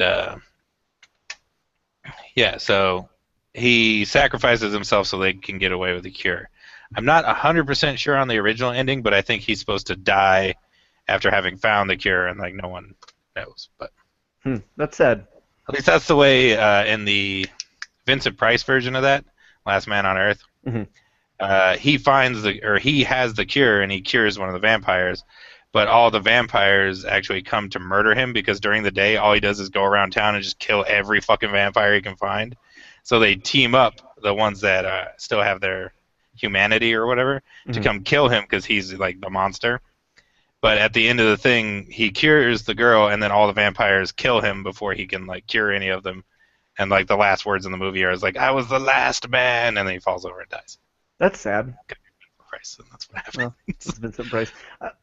Poor Vincent Price. Okay, big question: Vincent Price versus Will Smith. Vincent Price. In their prime. Well, in their prime. A rap battle? Yeah, as the freshest of the princes. Well, Price is almost Prince. Vince rhymes with Prince, so he's double Prince. Princent. Okay. I was going to throw out a lot of Vincent Price references that I just don't think would play well with this audience. That's fair. Him narrating Thriller? Yeah, that. Okay. That's why he wins. That's fair. Will Smith he doesn't even have to rap or sing in that song. He just talks like that's Vincent true. Price. And everyone's yeah, this. Yeah, that's pretty good. I do like Vincent Price. Okay. Let's see. Final Fantasy Platinum demo came out. Did you get a chance to try it? Nah, I could download it, but I just haven't. Because I know the game doesn't come out for another 5 months. I didn't even know that was a thing. It's a new demo they released, and it's a unique demo that is not showcasing any existing part of the game, but it's a standalone, almost sort of tech demo, like a showcase. And it's funny because people are still actually really like worked up about, well, it sucks that like this demo sucks, and it's not really a demo. It's really like a tech show off, like, hey, here's lighting effects and here's weather effects and here's what the control is going to be like. But people felt very dissatisfied with the fact that they just got a free teaser. So that's funny. But it's cool. It looks great. It looks fantastic, and I'm very excited for it. Looks great. Looks fantastic. Mm-hmm. Looks both of them. So going back to that earlier conversation. Oh. The flip side to that, overrated. Oh yeah. What is your most underrated? If we haven't discussed that before. Well, my answer is Bionic Commando. Yeah, I know. It's a good answer, actually. You know, because I genuinely believe that game to be one of the most fun mechanically of all time, and I know I'm very much in the minority. I'm also seeing this huge Metroid Other M poster behind me, and that's if I'm just citing that particular game.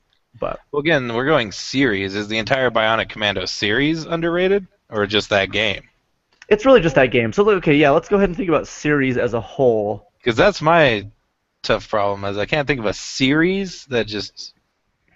I'm also having a hard time with the term underrated because, like, I'm looking around at, like, games like, oh, what do I like that people don't?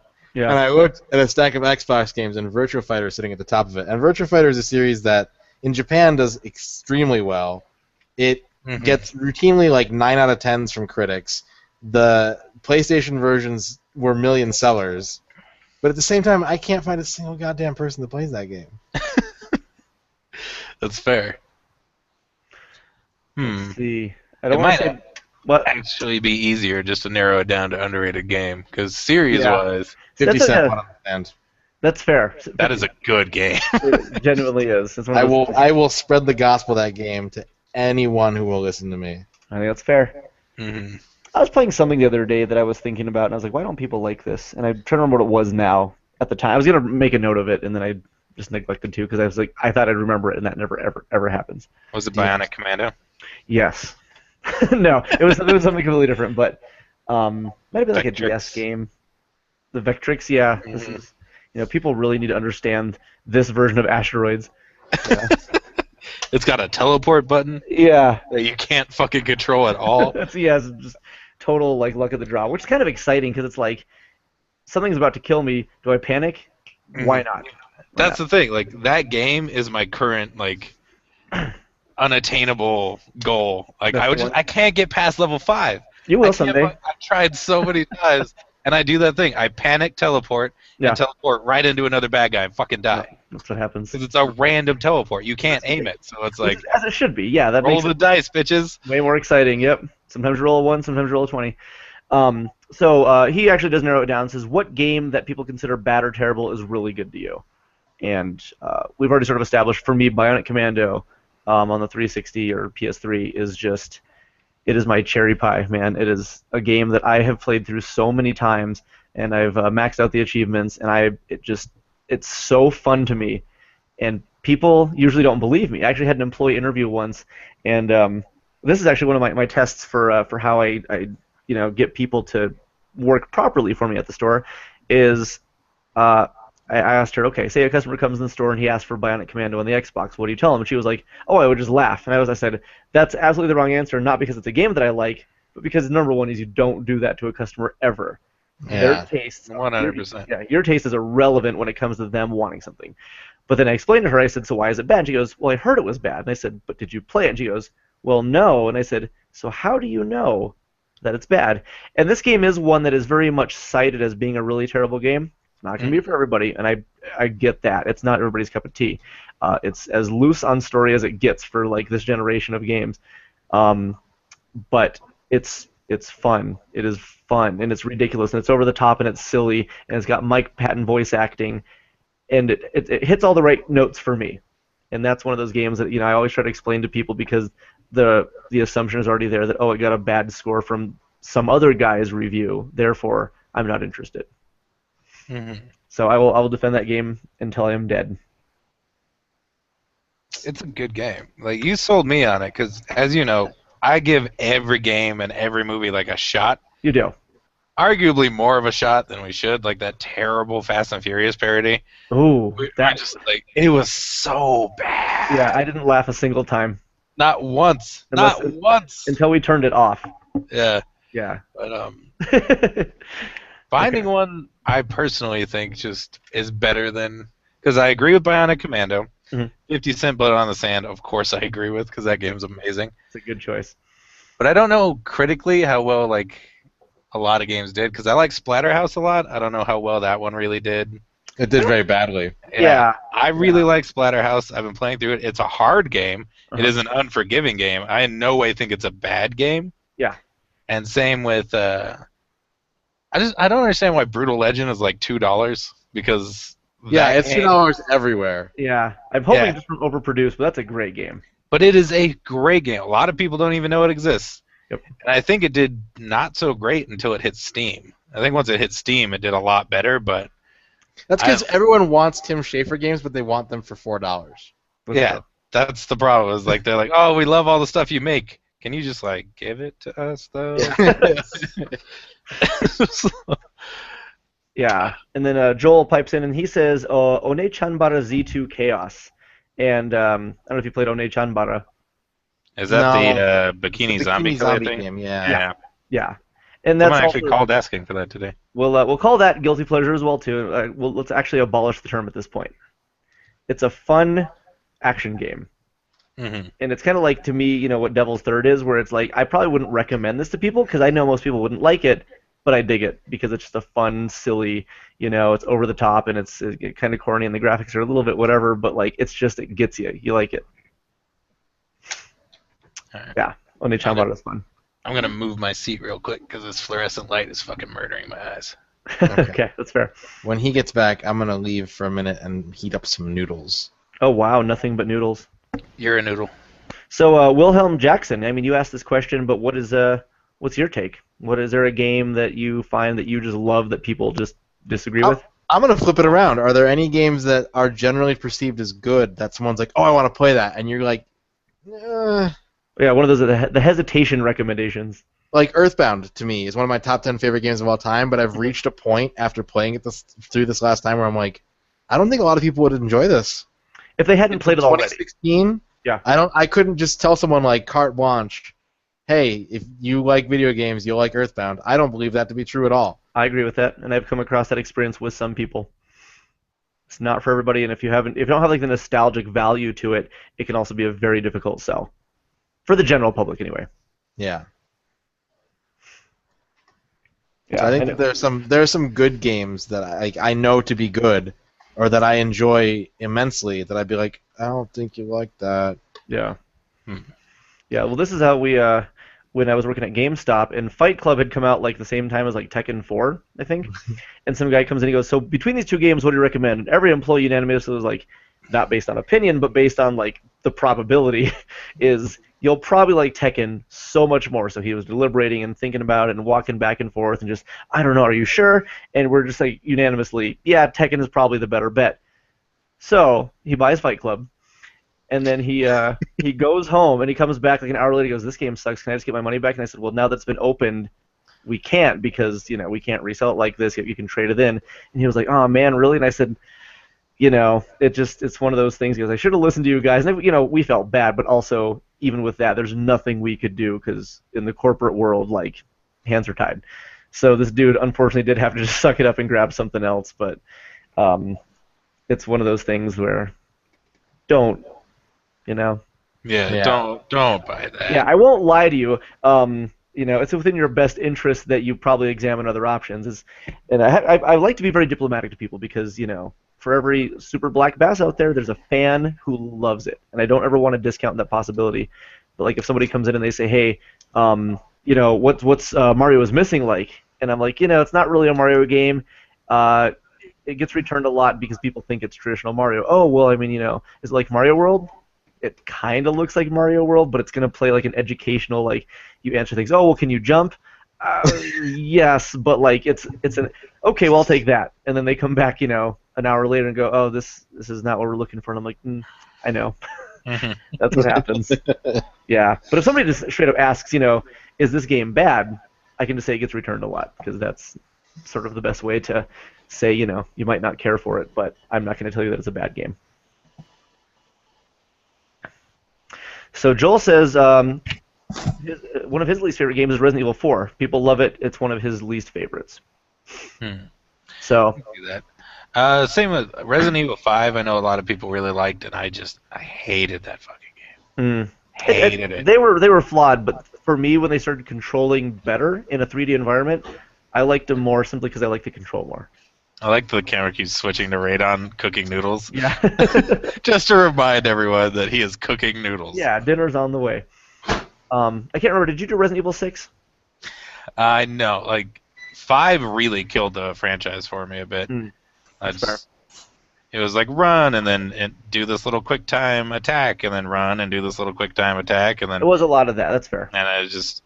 And they're not really zombies. I mean, they are, but they aren't zombies at that point. It was just... Technically, they're never zombies. They're like that one. There's Las Plagas, and then I can't remember the name of them in 5 because they were based on like an African dialect, and so they had like a unique name. I can't remember offhand, but yeah, they're just infected with a kind of virus that makes them zombie-like, but they're never technically zombies.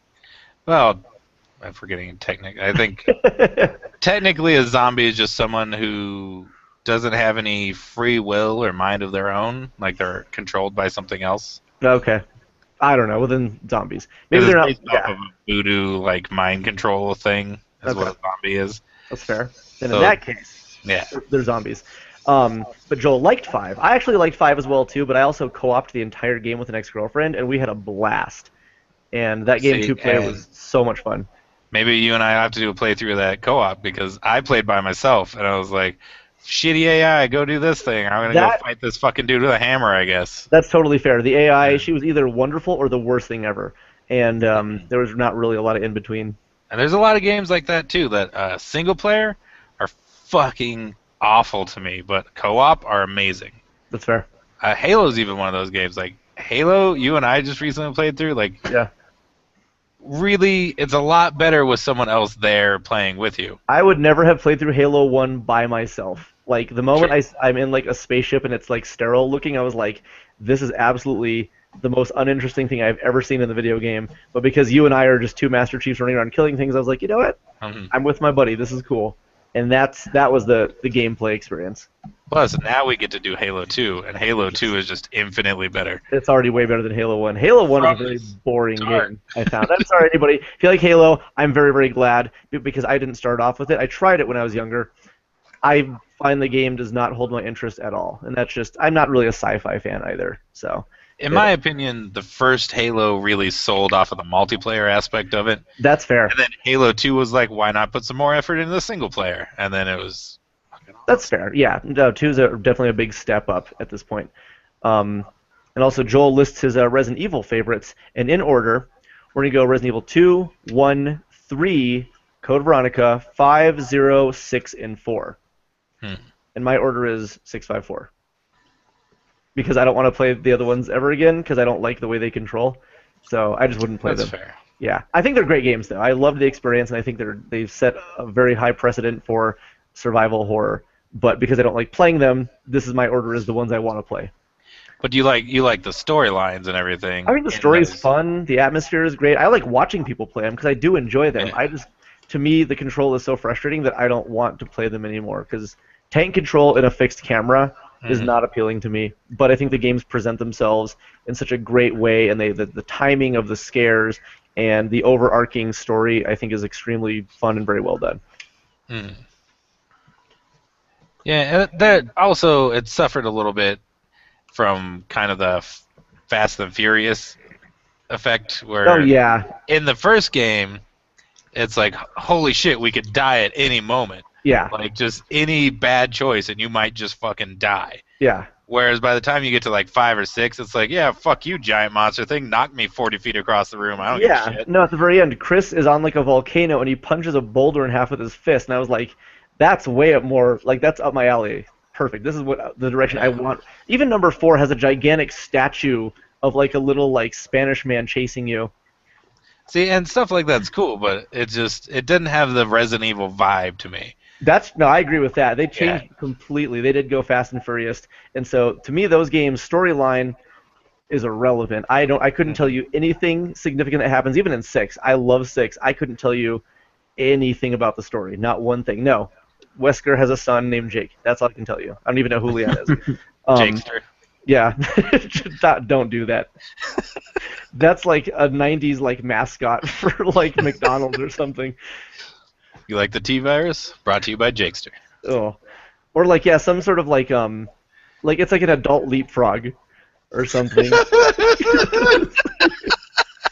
Why would you need that? If you're like a grandpa who's learning how to use technology and it's integrating into your, routine. So. Oh, adult leapfrog. Is it still like Wesker's son is the mascot for it? Yeah, exactly. It's. I'm gonna punch you. Learn about email. yeah, that's the training with like a cool like hip like I'm young and I can tell you all about pressing the enter key.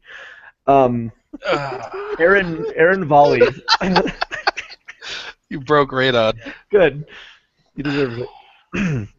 Aaron Volley comes in and says, "Do you think we'll ever see a new Boy in His Blob?" Now, I don't feel that Way Forward is going to revisit that franchise because right now they're very much on board with what's happening with Shantae. But I think the opportunity. Like a black lady? Yeah. Who's Shantae? It's a franchise about like this little like genie girl, like half genie girl, and it's like just a platformer, kind of like Metroid style, where you have like an open world to explore and backtrack. Yeah, I've seen some stuff on that. Yeah. Super solid. It's very great games, but I think they're focused on that. They did Boy and His Blob about 5 years ago for the Wii. Great game, just released recently for Xbox One and PS4, possibly even Steam. I don't remember. I don't know if they're going to go back to that franchise. I think it was kind of one of those things where they said we have this opportunity to use this David Crane, IP. Let's make this game, have fun with it, and then be done. And I don't think they're going to be doing a new Boy and His Blob, unfortunately. But it is a great game and actually very worth picking up, and it's adorable. And there's a hug button, so you walk around the blob. He's just a cute little white blob, and at any moment you can just hug him, and he makes like a cute, just like a grunting. That sounds like my nightmare game. Yeah, it's fun, but yeah, I don't know if you would. It's based around affection and communication, Michael. No. All my Tamagotchis died. All of them. It's fair. I haven't visited my Neopet in like a decade. I don't know what's going on with that guy. Did I ever tell you about my experience with Digimon? The digital monsters? Digital monsters. So they had like the Tamagotchi style Digimon, right? And this is before I think the cartoon had come out. And I was in high school with my buddy Dan, and he had one, I had one, and mine was like a slug with little like radar-looking antenna. They look like actual little mesh radar. Mm-hmm. And it would attack by throwing poop. And so you link these two up because they had little like ports at the top of each one that would connect with each other. You battle your monsters. One wins, one loses, and usually whoever loses dies. Then you have to start your monster over. So it's like raising a Tamagotchi for the sake of like battling it to the death, which is kind of exciting. A dogfight? Kind of, yeah. And so I fought him, and I won, and mine died. And that was the end of my experience because I stopped playing forever because the Lord decided that something else was in store for me, and I didn't like that. You don't like not being God? I don't like not being God. I don't like that I won and I died. I don't know if I took like a critical injury or what, but I won the battle. Why did it die? Out. Yeah, it's like if I guess so. Yeah, like it hit like an artery on my snail. So, okay. So Joel wants to know from me, I guess, and I'll get your input as well too, because this will be for our episode of Media Glitch. What song do you guys want to be playing in the background as we talk about the store on Media Glitch? So, because I recorded some stuff with them last night, and it's something I want to get into regularly because working with Joel he's super fun, and meeting anybody with like a deep passion for games, especially the way he does, it's invigorating, and it makes me feel pumped up, amped up. I want to get more into it. Like it revitalizes me. But like a classic game song, there's a couple game anthems that I think of very fondly, and right now I've got the Sewer Surfing song from Turtles in Time stuck in my head. I don't know if you guys have any suggestions for like a good classic video game song, or I guess even new, maybe God Hand. Home Improvement theme song. Home Improvement for the Super Nintendo? Yeah. It's one to consider. I'll take a peek and see if it's something good to listen to. Well, my obvious ones are going to be ones from like Chrono Trigger and Chrono Cross. That's fair. They're all good. Especially when you're flying around in the Epoch and it's just got the little you should just do one off of one of your albums, John. Oh man. The background the whole time. I don't know if I have a song long. No, I think I have one or two songs that are that long, and I don't think that's a good idea. I think if it's just like shots of the store and not like you on camera talking about the store, then you can't go wrong with like Dead Rising mall music. Oh, just make this. I don't know if that's appealing. Okay, well then you go to the Dead Rising song that plays when the convicts pull up in the Jeep. Oh, just like the crunchy, grindy, he like. ate my boy, but the brother is heavy. Yeah, just like Beastie Boys plus Disturbed or whatever. Yeah. Yeah. Okay. Now he's editing the video right now, so I'm gonna give him like something that, like an actual answer. Yeah. Title screen music from Pictionary. That's a pretty good fallback. That music is just really good. It's almost like a little bit too exciting, but let's try it out, see how that goes. What's the Pictionary title screen? The Wii Marketplace menu or whatever. That's relaxing. That's a really good theme. Do. Yeah, the cha-cha. I heard a mashup of that with something last week, and it was really good. There's a lot of mashups with that song. It's really interesting how used it is. A lot of people really like that song. It's a good song. I see the cat in the background. Fat cat? A cat. Nope. Oh, this is scary. Like there could be like a man like coming to get you slowly, and then every single time I mention it, he just hides in the shadows, and every time you look around, you just don't see him. And then before you know it, he's just going to be up on you. Does that mean when I look this way, he's actually over there? Yeah, he's at the front of the store now. Fat cat? So wait, are you guys trying to adopt Schrodinger's cat? Yeah, exactly. No matter where he is, he's not there. In theory, he could be behind me all the time. He always is. How will you ever know? How will you disprove? Okay. Well, let's see here. I thought there was something else I wanted to talk to you about, like something big that happened this week. Oh, the PlayStation 4.5 is essentially confirmed, I think, at this point. That's and good. Does it just have more juice to it, or? It's basically just a more powerful PS4. Games made for it will be playable on the PlayStation 4 normal. So ideally, it's just a one that optimizes their running better, higher resolution. I think 4K, solid frame rate consistently, which is theoretically really good. But then, of course, it does go in the direction of they might end up making PS 4.5 exclusive games. And that again causes like a sort of market divide. But it's weird though because Nintendo gets away with it with their DSs all the time. That's kind of a different beast, though. A lot of people who buy and use DSs are younger and/or children. So by the time they move on to like, here's the new 3DS, you have like a whole new batch of people getting the system and the games. Maybe, but I mean, you still have like the 3DS audience, and there's the XL audience, and then now there's the new audience. And I know like the exclusive stuff is limited. Yeah. But it still exists. So I don't know. Maybe handheld is sort of a different case. It's just a little bit of a different market to me. Like Yeah. I feel like it is a different market. There's a little bit more wiggle room with doing stuff like that as opposed to your at-home console that you dropped like $400 on or whatever. Yeah. Well, you get to drop another $400 on this one, and then another $500 on the PlayStation VR. So, Which I'm not gonna do that.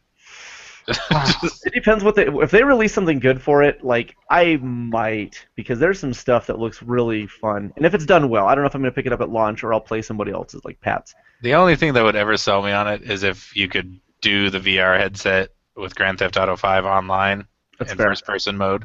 Well, yeah, I would do that. That I would do, but just for the novelty of it would be worth it. That's true.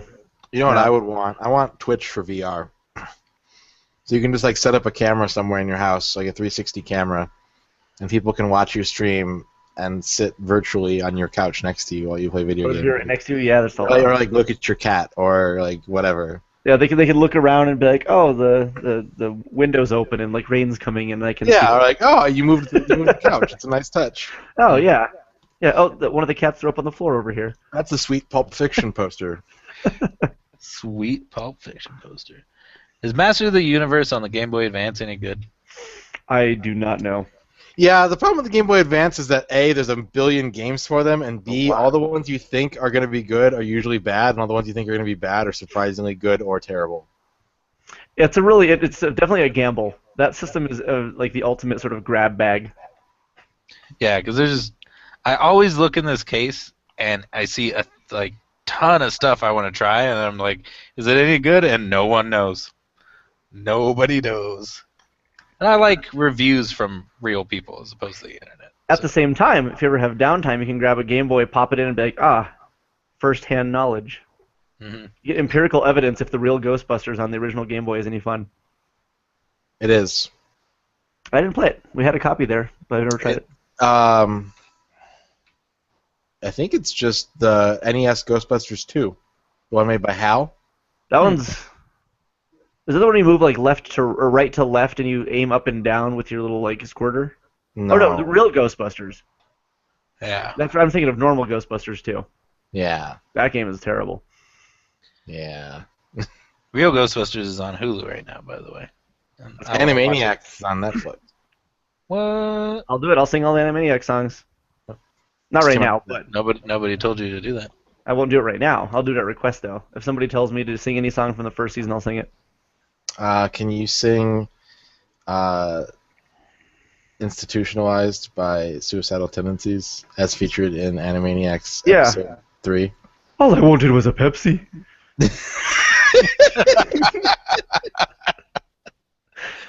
That's the best I can do. That turned out far better than I had hoped. I'm hoping that your hoping was correct. It wasn't. It was far insufficient. Aw. Sorry about that, by the way. But I'm glad you liked it. Yeah. We sold our copy of Yoshi's Topsy Turvy. And That's I too wanted bad. to play it. Well, Too bad. You lose. Yep. Yeah. I was going to buy it, and it's gone now. Now I'm probably gonna grab Cruising the World while I'm up there next weekend, so watch out. we're gonna get you some stuff, man. I'm gonna get you a collection. Okay. Well, we've been doing this for nearly 2 hours. Yeah.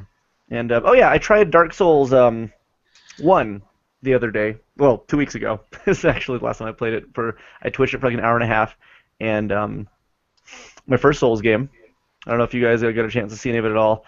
And it's fun. It's very difficult. It rewards timing and patience, and it's cool because I haven't played a game that had like that. Like it was very tight. It was very, very, like Bayonetta is a little bit looser, but it also allows you a lot more movement options. Whereas Souls apparently is very, very like unforgiving and precise, and that was a really interesting, fun change of pace. Mm-hmm. And I did decently well for a bit, and then my game froze, making all my progress just completely irrelevant, and that sucked because the game's already hard enough. Yeah, I hear a ton of good things about those games, and it's one of those franchises that as soon as people stop talking about it, I forget about that it exists. That's fair. It's just People talk about it a lot, though. they do all the time. I'm like, yeah, that sounds really awesome, and then something shiny wanders by. I'm like, yeah, fuck that game. That's fair. So I am getting a couple requests for Animaniacs songs, and if you really want me to sing them, I can, but I pulled the mic away from my face so I can breathe. But if I do decide to sing them, so it's not as... Did you just make a Chocolate Rain reference? Yes. Damn you. I'm glad you got it down. Hazon? So, Hazon Day? Hazon Day. Hazon Day. Let's see. So it's time Chocolate for Rain. Animaniacs, and we're zany to the max. So sit back and relax. You'll laugh while you collapse. We're Animaniacs. Come join the Warner Brothers and the Warner sister Dot.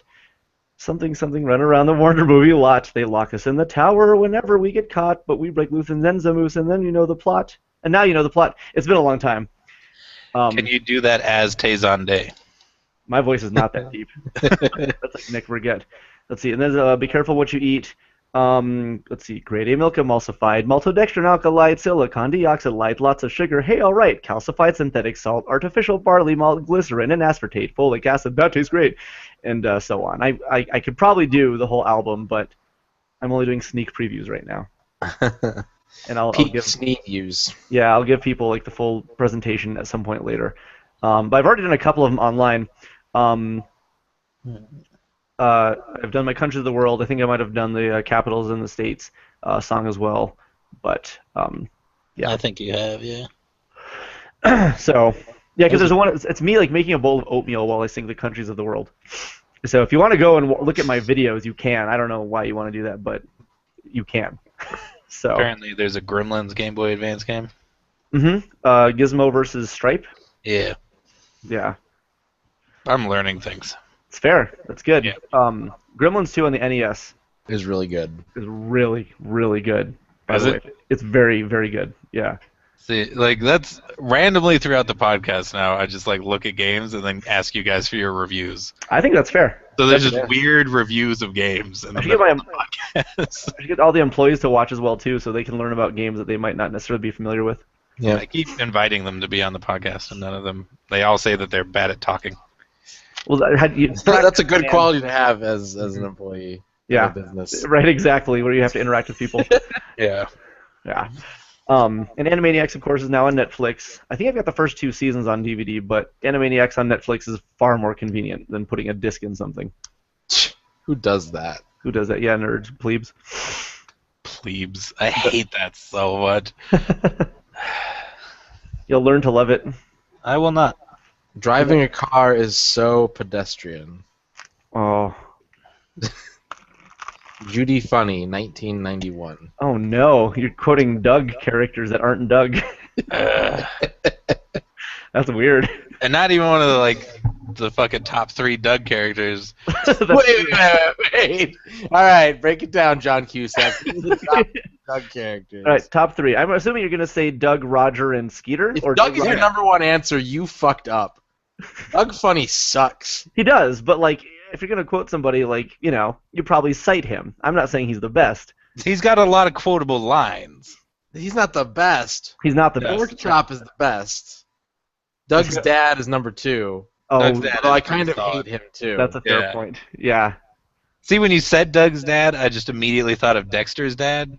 Dexter's And then- dad is way better than Doug's dad. Yeah, now I can't even picture He's Doug's basically the dad. same thing but more milquetoast. because all I can picture is Dexter's dad with that big like trucker arm wrestling arm on, because that was a cool fucking episode.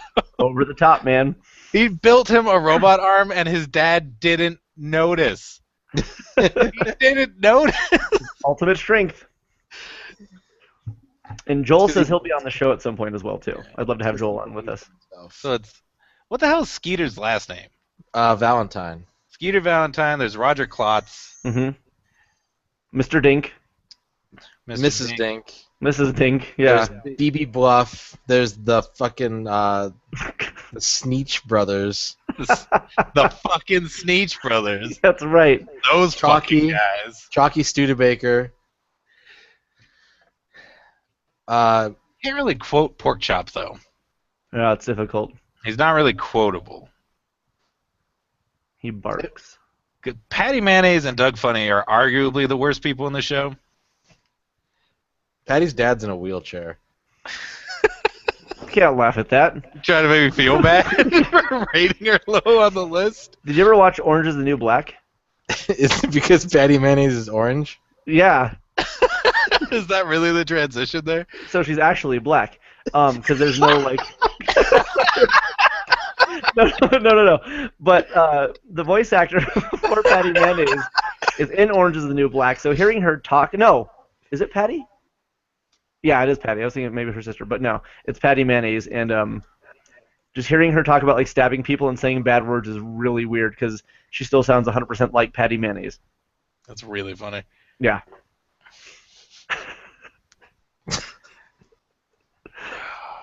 Patty, you're the mayonnaise for me. Whoa.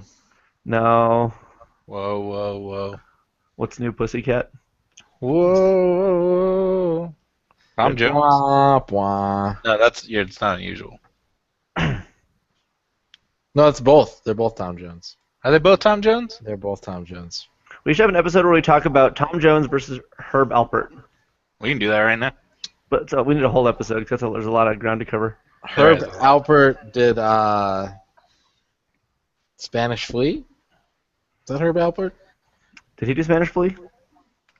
So to the internet. That's Guile's theme. Yeah. Well, have you ever heard yeah. Bert's remix? I think you posted it. I did. It was very It's sexy. really good.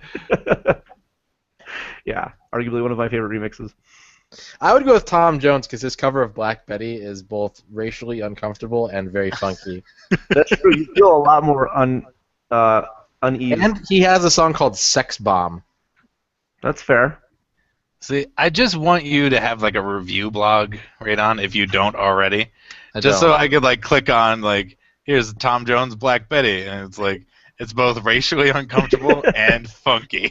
one sentence reviews of anything. It's just it's so good. All right, how would you rate Campbell's Chicken and Stars Soup at Hand? That's the one that comes in like the cup. Yeah, you just have a Like little the red top. Perforated lid. Yeah. Mm-hmm. See, my opinion of it is very low, so I just want to give it a snarky thing like, there's no stars for this chicken. See, I feel like your review that's the one that comes in the cup with like a perforated lid followed by a ... Yeah, that's true. Your review was a question of what it actually was. I do like Campbell's has like these bagged soups now, and they have these really like well-to-do white people on the covers of them, and you have to like I don't know if it's on purpose or not, but the part that you have to tear to make the spout for the soup is like their head. Oh, you have to open the top of their head and then pour soup out of it. Yeah. Soup bags. I don't know how I feel about soup bags. They're pretty good. I feel like that's what an astronaut or like somebody in the hospital would eat. What about an astronaut in the hospital? Like a space hospital? No, Earth hospital. Like he landed and then just had like a broken leg? Yeah. Or like appendicitis or whatever? I don't know if it's true or not, but I saw a thing that was saying that like for months after returning to Earth, astronauts just like let go of objects and don't remember that they don't just float there anymore. It would make sense, but yeah. It's weird. Yeah, I could see that happening. That would suck. It would suck. Yeah. Damn it. Yeah. Like trying to carry all your wine glasses and then put them on the table, but you get distracted. Just a bottle of wine. Yeah. Let's go. You never know. I've never been an astronaut. And what, they're taller and weaker. Space messes you up, man. Yeah, space is not good. Yeah. Everybody glorifies it so much, go to the moon, and then instead you come back and you're just like a mutant. My bones are weak. Yeah, that's not fair. That's an astronaut quote. Yeah, exactly. Buzz Aldrin, right when he returned. Fucking space. I know. Inner Space. That's a great movie too. We should watch Dennis that. Quaid, Damn it. Martin Short, Human Body. Quaid. All right, who would win, Dennis Quaid or Randy Quaid? And this is if for High Ally. Is this pre-insanity Randy Quaid? Yeah. Dennis Quaid. Dennis Quaid is the cultured Quaid. He's Randy Quaid probably doesn't know what High Ally is. Well, you have to hand him like the mitt or glove or whatever it's called, the claw, and like you have like a 5-minute long like VHS that they're both allowed to watch. Yeah, see, but Dennis would pay attention, and Randy would be sitting there like thinking about whatever it is that Randy Quaid thinks about. That's probably fair. wondering what Chevy Chase is up to. That's all he became obsessed as soon as he stepped off set. He was like fanatical. Okay, so you're feeling that Dennis Quaid would win? Dennis Quaid. Quaid. He so is. What if Randy, like, he sort of picked it up on accident and he understood, and because like he's going crazy, like his muscles are just infinitely more tense, and he just pulls out like a 200-mile-an-hour ball and just. I don't think he'd have the accuracy. I think he'd have the power, but he wouldn't have the finesse. And that's fair, but I mean, so like this this is glass cannon is what we're talking about. He might just go crazy, where Dennis Quaid is more calculated. Randy might accidentally, the probability might be low, but if he hits Dennis, like done, like he could just shatter the femur instantly. So you're saying, you're setting it up as a best case scenario in favor of Randy Quaid. All I'm saying is super strength and manages to hit Dennis Quaid. Is Dennis Quaid gonna lose? Yes, he's gonna fucking lose. Unless it's like really bad foul in highlight, I don't know the rules, so he might still lose. Okay, so here's what it is. Okay, Dennis Quaid has like an airsoft gun that's fully loaded and accurate, whereas Randy Quaid has like a 12-barrel handgun.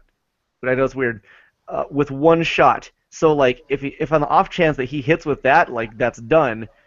Whereas Dennis Quaid is probably gonna be far more accurate and do way less overall. You know? Again, you're getting into the major league theory, because Charlie Sheen's character, he throws at like 120 miles an hour or whatever, Right. but he can't get it in the right fucking area, so it doesn't matter. Casey at bat.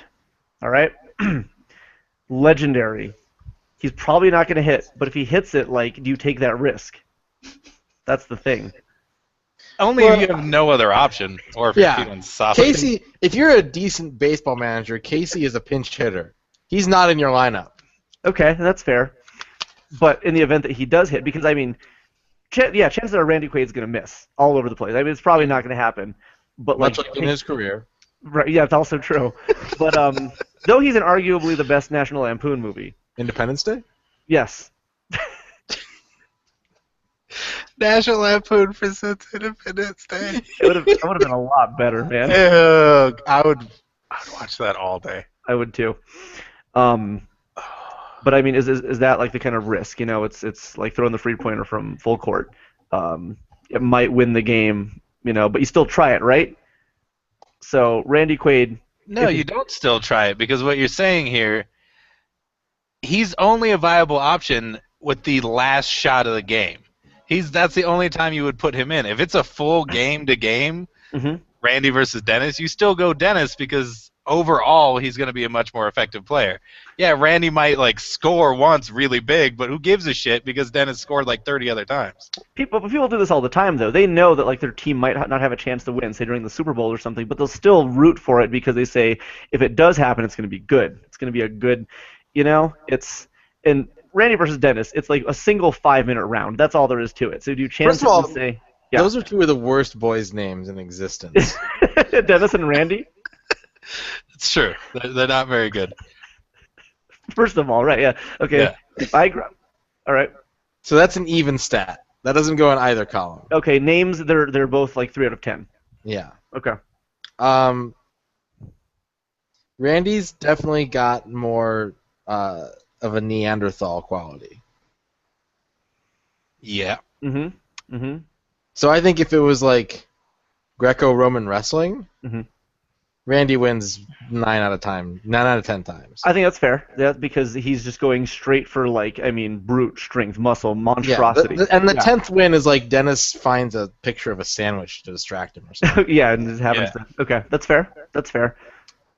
Even a contact sport like rugby or sumo. This is also, again, assuming that, like, Or American Gladiators. Randy's cognizant of rules. Yeah, and that was what I was originally arguing, is he's probably not going to do very well because he's going to get a lot of fouls and stuff like that. Sure. They're just constantly going against him. So again, it doesn't matter if he's physically superior, because he's going to keep fucking up and just screw himself out of the game anyways. Okay. Also, somebody on the YouTube channel named Thanks for Subs said, "What the fuck is this? You guys suck." And then Call of Duty Black Ops 3 Der Eisendrache Easter egg.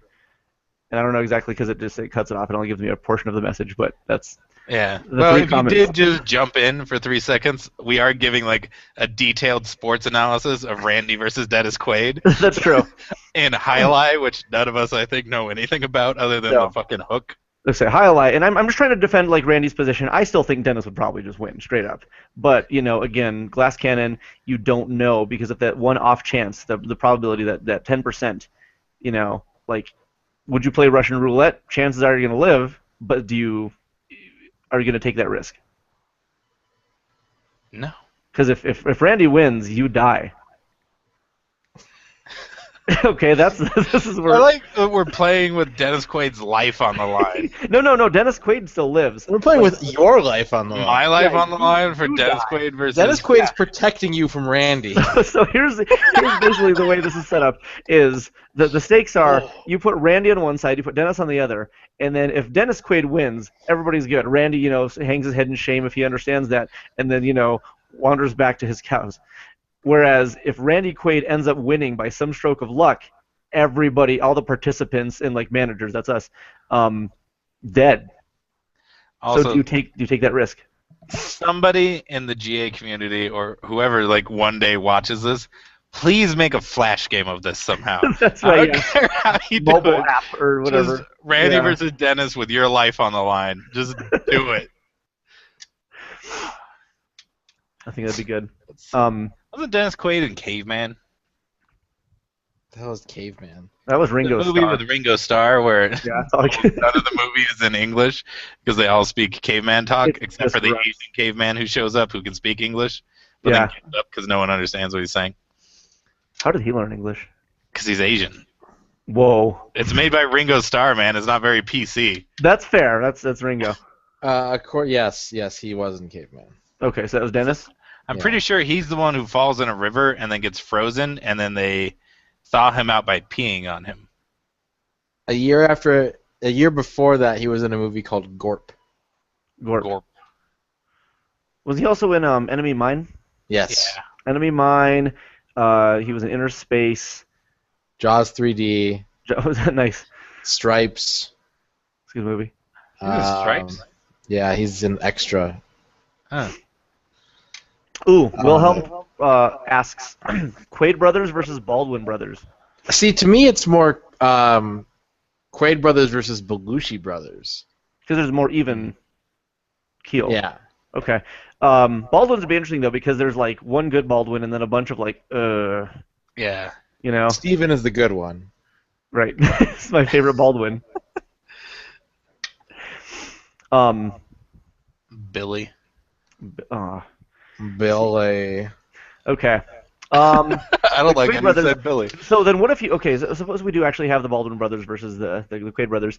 Could if they're on the same team, do you think Dennis could sort of like wind up Randy and like set him forth like a bomb? Like that's Are we still talking highlight or just? no in a like this fight? is like it's gonna be like one will destroy the other. I feel like Randy's gonna do a lot of damage before he goes down. That's the thing. I think so too. And then Dennis could be there to help regulate that. And if Dennis, the brains is on that side, overall, Alec Baldwin I think is going to be the smartest of anybody participating. See, where that's the thing. Like the Quaids have that power aspect, Right, the brute strength. but the Baldwins have cannon fodder. They have cannon fodder, but ultimately I don't think the cannon fodder is going to outweigh Randy. Yeah, Alec is going to play chess with his brothers, though. He's going to strategically put them in position to draw attention from the Quaids. Yeah. He might sacrifice 2 Baldwins to distract Randy. Like he'll make that move if he has to. Steven Yeah, and and if any of the lesser Baldwins get to Dennis, Steven- Dennis doesn't stand a chance. Yeah. Oh, Baldwins. We can all agree that Dennis Quaid is basically weak. Yeah. Dennis Quaid is superior to Randy And the other two intellectually. Baldwins. He's the spy in Stratego. He can take down the one, but anything else can kill him. That's fair. I just Yeah. made Randy Quaid the one. Don't do Powerful that. unit. Quaids versus Owens. Jesse Owens? Jesse Owens wins. Pretty much any matchup you do of that. So just Jesse Owens by default. Yeah. It's hard to argue. That's like Quaids versus Muhammad Ali and his daughter. Would just get punched to death instantly. No matter how you mark it, they're like, yeah, you're not going to win that one. Yeah, you're just not going to. Okay. Wasn't she a host on American Gladiators when they rebooted it? Maybe. Ugh, that reboot. That happened. I never saw I it. used to watch American Gladiators all the time, and like, A, American Gladiators was awesome, and Yeah. B, for whatever reason back in the day, Nintendo just dumped their entire ad budget into American Gladiators. So every episode you'd get to see like a cool Nintendo commercial for the newest Yeah. games. Because Nintendo knew what the hell we were watching, and it was fucking American Gladiators. That's true. It was basically just a video game. You have a dude named Yeah. Lightning with a tennis ball cannon. Yeah. That's His incredible. name is Lightning. Yeah, and Zap. Yeah, Laser. Yeah. That's so cool. Turbo, Laser. Nitro, Yep, Gemini. dude. That's what. Here's what's really cool. I don't think George Washington, like as he's lying on his cherry tree deathbed, had any idea, he's cradling his bald eagle and like smoking a big American flag-shaped cigar and just wondering, did I do the right thing? That in the future there would just be these people dressed up as American flags that were just tall and white and proud and blonde, just trying to destroy families with recreational equipment for the sake of America, and they're all named after like space technology. Yeah. They were named after things he couldn't even like comprehend. Yeah. Oh, American. I Okay, prefer to think that, like, on his deathbed, he was writing a provision into the Constitution, like, we need to be protected from outside threats. some context. Team of gladiators. And These are spandex. the chosen warriors. What if in like some sort of weird addendum, like a secret like undernote page to the Constitution, there was something that actually called for the gladiators to defend the country, and instead, because nothing was happening, I guess like the Cold War was kind of the closest thing that was going on.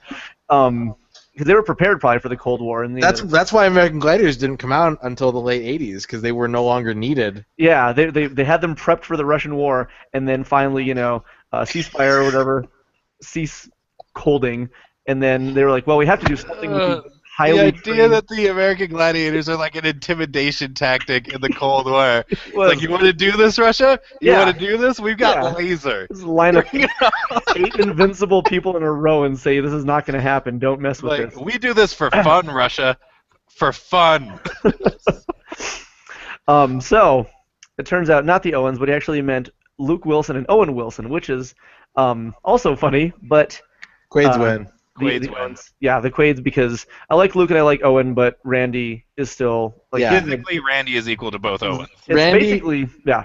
Randy would punch Owen Wilson's nose back to normal, hmm and out of fear, Luke Wilson would kill himself. Or, because the way I think of it is like a 2-on-2 Pokemon a 2-on-2 Pokemon battle, and like Quaid, Dennis Quaid is basically like he uses Endure, right? So he can't go down. And then Randy just uses self-destruct and kills everything. That's what happens, yeah. Yeah. And then Dennis just sort of lives and goes, you know what? Like he just wipes all the blood and mud off of his brow. And he lives. Starts putting Randy back together. Yeah, he's reassembling him for the next round. The next inevitable battle. Dennis Quaid was in movie 43. I don't remember. I like that movie, but I don't remember. Oh yeah, he's the guy who's like going crazy and pitching the script. The Oh, entire that's of right. movie 43 is this Dennis crazy Quaid's like meth dream from Dennis Quaid. We have God, sorry, that continue? movie's good. It's really funny. That's one of those things where I like it and Michael likes it. I don't know if a lot of other people do. I don't think they do, but I liked it. No, they don't. Final verses. Wahlbergs versus Quaids. Wahlbergs. They're Because Boston strong. Yeah, I was just gonna say, like they've got like the street experience and like they always. Plus, Mark Wahlberg killed a guy, didn't he? Did he actually? I don't know. Or Maybe. did he just like punch? Like was it either he killed a guy or he like committed a hate crime? I When think he it was was- a bit of a hate crime. I think that's what happened with Mark Wahlberg. Okay. He like punched a Vietnamese man in the face. Yikes. Mark Because he Wahlberg was used to Vietnamese. beat people up a lot. Gran Like, Torino. that was just what he fucking did for a while. And then he's like, "Hey, I'm in the Big Hit. Watch that movie and forget about all the other stuff I did." Underwear, punching, big hit. Yeah, Lou Diamond Phillips is in this movie. That's good. Do that. Ooh. Like, watch this. Lou Diamond Phillips would beat up pretty much anybody, I think. He's made of diamond. Yeah. He is He's made of Wilson Phillips. Diamond Wilson Phillips. Yeah, if Wilson Phillips were made out of diamonds, that would be him. And in Young Guns. Emilio Estevez. I remember a Lou Diamond Phillips movie being advertised at the post office, and I thought that was strange. Weird. Was it Route 666? Was it? There probably I don't wasn't. Oh, Yeah. Dennis Quaid was in one of the worst movies I've seen in a long time, Pandorum. Oh, I hate that movie. What is it? Pandorum? Pandora. yeah. Oh, I remember the name. I never saw it. He's just I- like on a space station. Yeah, I rallied. I went all the way through that movie, and I got to the end, and I was like... I remember actually thinking, really, Dennis Quaid? Like, I had that actual thought at the end of that movie. Like, everyone else who's in it were, like, B, C-level actors at Mhm. that point. And I'm like... Oh, because it was Norman Reedus before he was on Walking Dead. There was, like, a bunch of people like that in that movie. And I was like, okay, this makes sense. Because, yeah. And then we get, and Dennis Quaid's there, and it's like, hey, what's going on, everybody? I'm crazy Dennis Quaid. And it's like, you're better than this, Dennis Quaid. Also, on either side of that movie for him, Legion and G.I. Joe: The Rise of Cobra. Oh. See, G.I. Joe: Rise of Cobra. Is that the second one? Yeah. I haven't seen it, and I actually want to. Yes, because it's one of those things where they say, let's try something this first time and see what happens, and then the reception is good enough for them to say, when we make the second one, we'll make it awesome. Yeah, but we're going to get rid of Marlon Wayans. Good idea. No, Yep. G.I. Joe: Retaliation was the sequel. Rise of Cobra. Oh, was that the first one? Mm-hmm. Okay, well then Retaliation, because I know, yeah, the first one is. I'm assuming he's not in Retaliation then. He is not. Oh, then never mind. So then he must have just been the guy who like recruited people. Yeah, he was General Hawk. Yeah. Brendan Fraser's also in that movie, which doesn't say much. That's weird. Yeah. But he's like there just training G.I. Joes. Yeah, the whole it's like time. buff Brendan Fraser. It's weird. We have another battle proposition as well. Is it Brendan Fraser? No, but it is the Murrays versus the Wayans. I'd go Murray's. Brian Doyle Murray scares me. He's stout. He's like a big boulder. Yeah. I don't think you could do a lot of damage to him. Like he might not fight back too much, but I think you couldn't take him down. Yeah, he's impenetrable. He would just Terminator to it, like when you're walking through the bar, Yeah, just looking at everybody like, really? yeah. Just tank the Wayans punches and basketballs. There are There's a lot of Wayans. There are a There are a lot of Wayans. There I are a think- lot. He would absorb most of them, I think. Yeah, the only two Wayans to me that pose a threat are Keenan Ivory and Damon. Yeah, that's the question. Like, who's the commander in the Wayans? Like, Keenan Ivory. Keenan I- Ivory. Keenan Wayans Ivory. is the Yeah, I don't like to think of any of them posing any sort of threat at all. But like you're right, if you had to choose, like, fine, who's your leader? which is funny because in the majority of their movies, they put in a scene where they're kicking the shit out of somebody.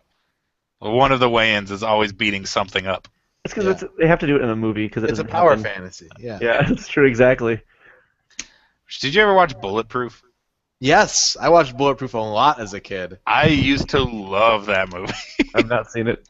It is the third Adam Sandler starring role film. Oh, I thought you were gonna say the third Addams Family movie. Yeah, Adam's Family Bulletproof.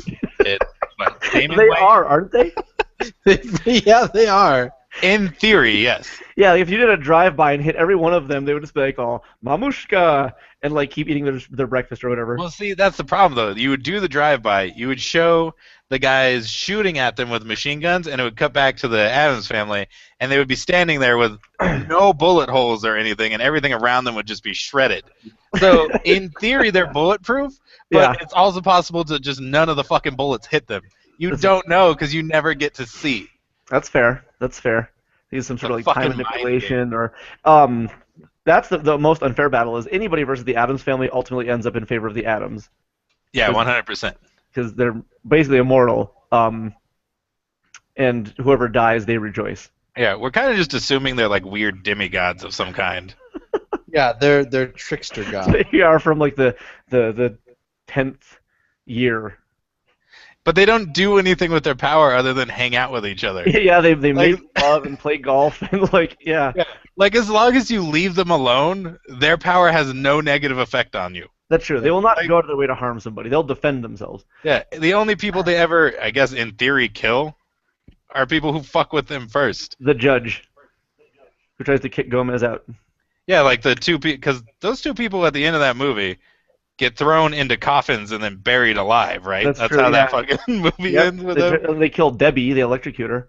She electrocutes herself, kind of. Technically, yeah. Well, Pubert I mean- kills her. Even the fucking baby electrocuted the shit out of her. That's true. He had a mustache.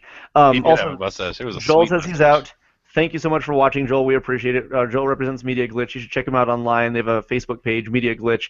Joel does all kinds of great video content. And before he leaves, I just want to say, like, it's absolutely worth checking out his channel and the videos that he makes because they're of incredible quality. Yeah. So, yeah. Maybe we'll do an Addams Family review of all the Addams Family games, which they're generally not. Fester's think- Quest. Okay, Yeah. that's. And also, Jackson says that Kim Wayans is sort of the leader. Typical. That's right. Everybody says that. He would. Yeah. Okay. Well, Let's just Wake watch up, Earth Girls Sheeple. Are Easy. Earth. That is Jeff Goldblum and Jeff Jim Goldblum. Carrey. Jim Carrey. And Gina Davis. Gina Davis. It's got a solid cast, actually. I remember seeing previews for that when I was watching MST3K Turkey Day in like 1992. I remember seeing it at Blockbuster, like with all the other Jim Carrey movies, and my mom wouldn't let me rent it. Also, Charles Rocket is in that movie. Ew. Charles Rocket? Yeah. He's one of the worst SNL cast members of all time. I honestly cannot even picture him. He was the boyfriend. Or the fiance in Earth Girls Are Easy. Like, I remember a good chunk of that movie, and when I try and think of him, it's just white noise in my memory. Like, there's nothing there.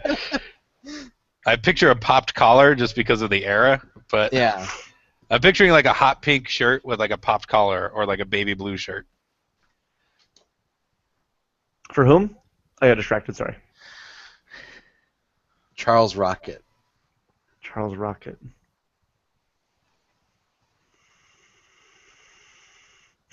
I don't know. Just eyes to the side. Yeah, not a clue.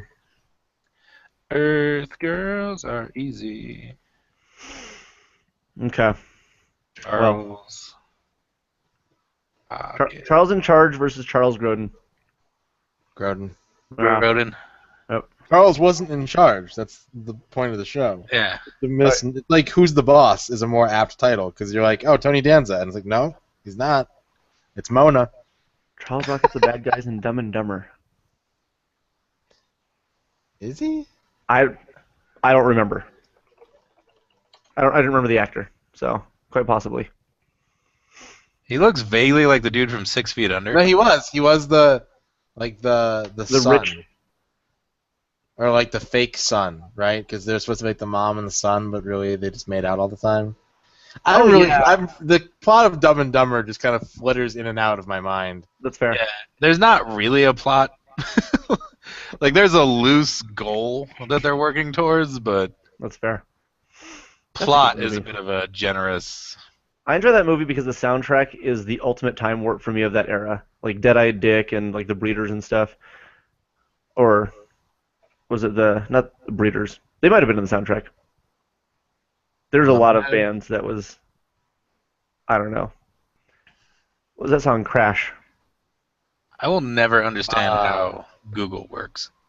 Because I just looked up Earth Girls Are Easy, and then I looked up the dude's name, and it's a bunch of pictures of him, a bunch of pictures of Earth Girls Are Easy, and then one headshot of Vin Diesel. That's Google? I don't get it. Okay. Blasto. Vin Diesel has an Xbox 360 game. That's true. Wheelman. Mm-hmm. Wheelman. Mm-hmm. Yep. Vin He Diesel also has Escape from Butcher Bay. That's a good game. That's a good game. That's a good game. Okay. Charles in charge of our days. So I might have asked this actually on a previous podcast, but it makes a lot of sense to. We'll end it with this because I'm getting ready to hit the sack here pretty soon. You would. Don't hit yourself. That's what I do. Charles you, Grodin versus John Lithgow. Ooh. Grodin wins out of brutality. I want Lithgow to win, but Grodin wins.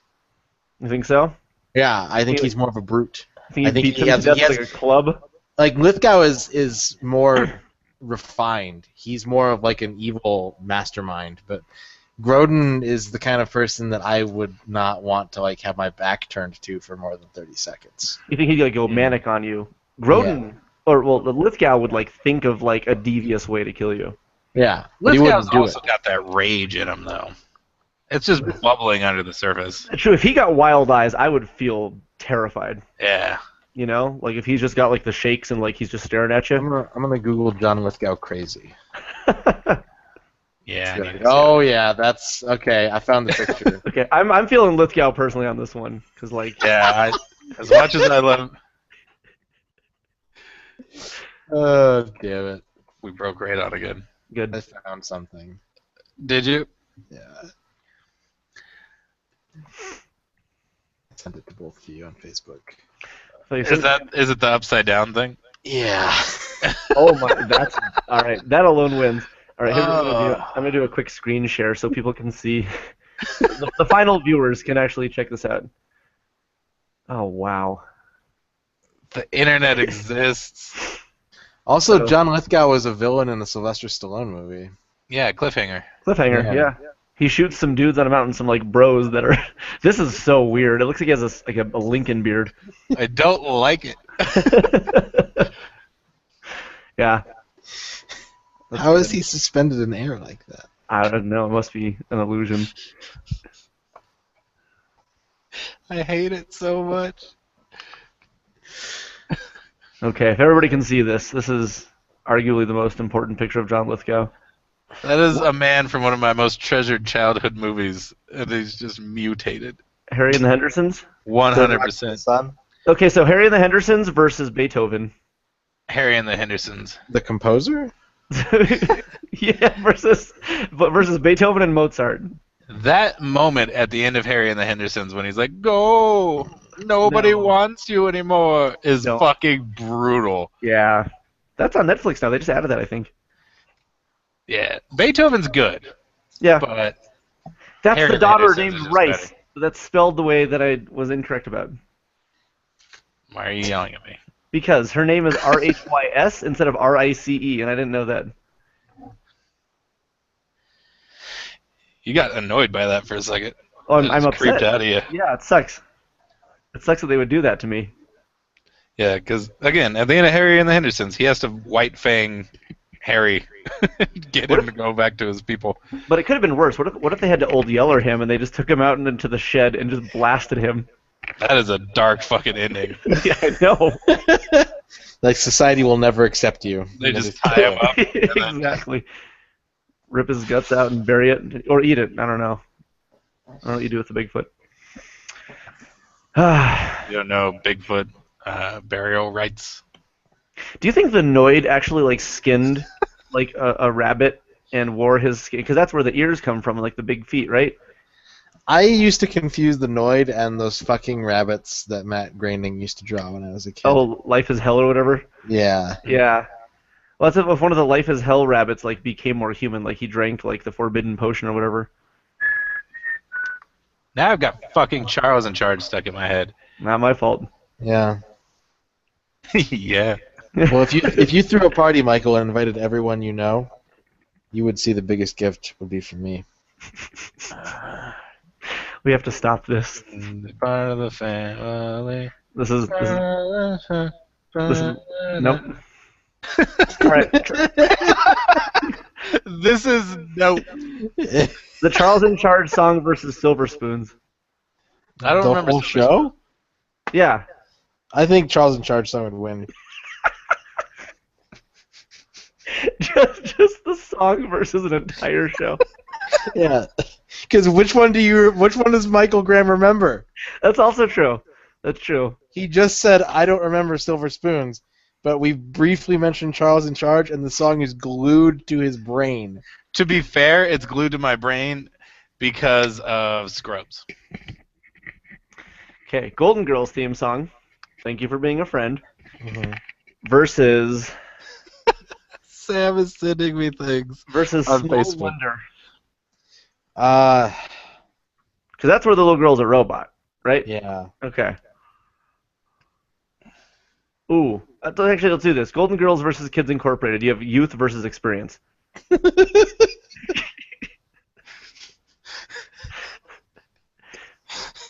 The eternal battle. Yeah. There's more of Kids Incorporated, isn't there? Yeah, but like, it I don't takes know. more of them to take down Dorothy. She's like a Harry and the Henderson, Yeah. you know? A Sasquatch. Yeah. Sam says Dennis Quaid has a dragon, and then she just put up a picture of Randy Quaid that says "Wild Card Bitches" under it. That's a very powerful team. Yeah. Yeah. They would. I think we've proven that they would win a lot of fights. They would. Based mostly off of Randy Quaid's brute strength. It's Yeah. true. The fact that How he's many just Kids insane. Incorporated kids were there? A lot. I don't know. How many people do you need to incorporate a business? Don't they like start up like a fucking radio station or something? What am I thinking of? There's a couple shows like what was it? Radio Free Roscoe was a show like that. I just remember the opening of a show being them like powering up a radio station. I'm not sure if that's what I'm thinking. That's Kids Incorporated, where they're like, yeah, that's Kids Incorporated. I didn't like Kids Incorporated when I was a kid. It's because you weren't incorporated. You're jealous. I was a sole proprietor. Yeah, like, these damn corporations are taking down small business. Radon LLC. Small kid business. Yeah. Did we answer this? Can you bring back Starcade thing? Is that just up No, there? we never addressed that. All No, can we bring that? I feel bad. Sorry, we didn't bring it back. So the answer is no. No, yeah, we tried. We actually tried the whole episode to do that. Yeah. It didn't happen. We didn't want to answer it until we were sure. Now we're sure. No. Yeah. After a careful review. Yeah. No. Yeah, consult my peers. Oh, God. Charles in charge. See? That trumps a lot of things. Yeah. Okay. I think it's time to call it. I think your time to call it. Maz Katan versus Estelle Getty. I don't know who Maz Katan is. From Star Wars. She's like the new little, like... Oh, She yeah. looks like Estelle Getty, except for she was an alien. Yeah. Well, Estelle Getty was in Stop or My Mom Will Shoot. Oh. She has Isn't Maz Katan arguably like magic or something? Or immortal. I don't know. She's apparently been around for a very long time. She's seen a lot of... She was 100% unafraid of everything blowing up around her, which implies Addams Family level immortality. That's true. She just found, like, arguably one of the most powerful lightsabers and just locked it in, like, her basement at the shop. Yeah, that's the one that fell out of Cloud City, by the way. That's the one that just fell to whatever the fuck is under Cloud City. Yeah. And she just has that in her fucking basement. Yeah, she's like, what are the most powerful, like, beings on the planet that use, like, this weird space sorcery? I'm just going to take their thing and see what happens. And then Han Solo says, "Where'd you get it?" And she said, "I'll tell you later." And because she knew what was going to happen. Yep, she knew. Sorry, my ear itches. This thing is pressing against the earrings, and it's making me crazy. Ooh, the headset's baby. helping a lot, though. Usually we have a really bad echo going on. Yeah, I'm happy doing this. I might not look as handsome, but, it gets the job done. You dog. That's a line from, a lot of things, but yeah. That's what they say to Animal Contra in Neo Contra. You dog. He's a dog. Like, he's a dog wearing like a little like Gestapo helmet, and they come across him and he's like, "Ruff, I'm gonna destroy this submarine," and they're like, "You would take down your own men with your ship, you dog," and it's just like a Rottweiler. It's very, very good humor, and I can't convey it because I'm not the game. I'm just a dude. I can't convey it because I'm not the game. Yeah. Like the rapper? Yeah. I'm not him either. All right, exhibit versus the game. X to the Z. During an exhibit at a basketball game. Oh. DMX wins. What? Oh, no, sorry, I was thinking exhibit versus the game during an exhibit at a game. X gonna give it to you. What? DMX is irrelevant to this question. Regulators. No. DMX is never irrelevant. That's all. That's fair. That's Warren exit, G. Exit wounds. Double Team? Was that him? Was he in Double Team? Or was I just thinking of Dennis Rodman? I think you're thinking of Dennis Rodman. I think so. Yeah. Because I think they like jump out of an airplane and then go into a big inflatable basketball to survive. I think that's an actual scene from that movie. So then Cradle to the Grave. Was Cradle to the Grave DMX? Cradle to the Grave is DMX. DMX, yeah. There's a scene where they're driving four-wheelers over cars. There's a lot of black people in Romeo Must Die. I don't know. Is DMX in that one? I think he is. I don't know. Never saw that. The fat black dude from Transformers and Blackish. Patrice O'Neal? Yeah, no, he's dead. That's a different fat black dude. Yeah. Anthony Anderson. Yeah. That dude. Fat Albert. Wilhelm Jackson is taking off for the night. He said he had a good time. Mike, good night, guys. It was awesome. You have to do this again. So thank you for joining us, man. Thank you for the questions. Yeah. Yeah. It's always fun getting a chance to back and forth with with weird scenarios. That sort of makes the experience. Yeah. Also, if you haven't seen it, go watch movie 43. True. It has Hugh Jackman with testicles on his face. Well, wait, spoilers, John. Well, that's the. But People need to know why they have to watch this movie. they really don't. It's so much better. But no, that's my recommendation for this week. Is anyone who watches this and has not seen movie 43, just go watch it. It's so good. I feel I have to tell everyone that he's wrong. How dare you, Radon? You're trapping people. I'm you are not tricking them into I legitimately love that movie. It has Stephen Merchant getting plastic surgery. I'm giving away everything because I need Stop giving away things, John. I understand, but you have to realize that the vast majority of people are going to disagree with you on this. But how will Luckily, they know? only 3 people watch this podcast. That's fair. You're recommending so 3 out of 3 people will probably hate it, but but nonetheless, like if one person likes it, that's 33%. That's incredible. Great statistic. That's still a minority. The That is a vast minority. majority still dislikes it. I'm not here for the majority, right? No, in all fairness, the majority of the people who are currently podcasting do like it.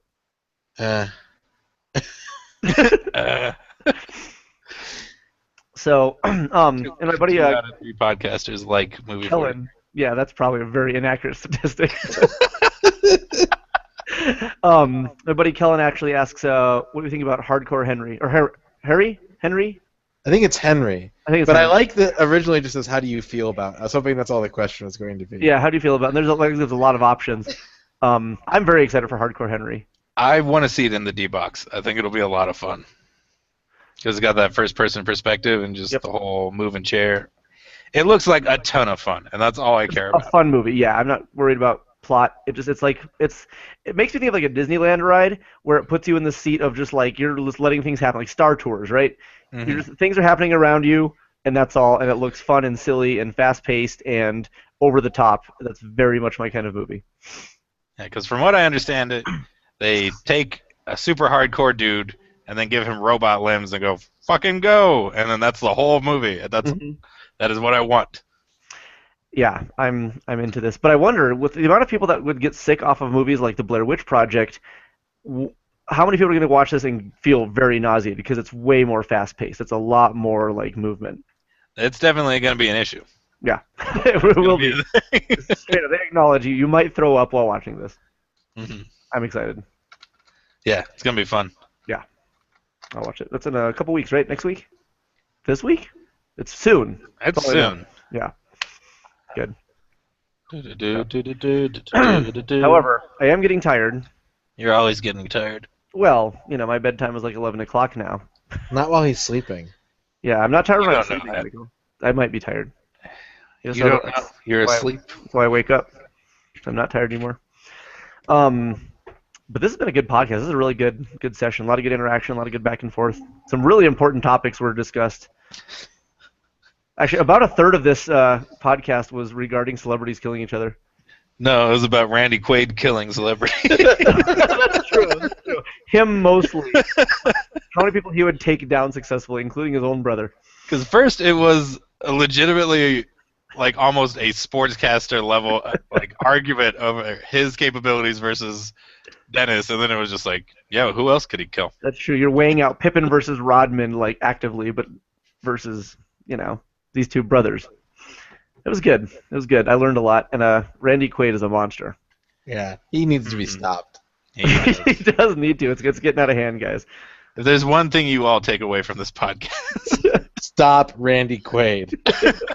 If he's in your neighborhood, call the authorities and hide. yeah. If you never hear from us again, it was Randy Quaid. Yep. Yeah. Yep. He checks every podcast to see if anyone ever talks about him. He does. He's going to tune into this and then come to the store next week, and Michael's just going to get ripped in half. Yeah, he's gonna be really upset. There's just going to be a fucking highlight hook laying on the ground. You'll be hanging from the ceiling with it just coming out of your stomach, and there's just a ball dripping with blood. Okay. All right. Well, I want to thank you guys for watching, because this has been the Cyber Zone. And we try to do this every Wednesday, if possible, starting at 8 p.m. Mountain Standard Time.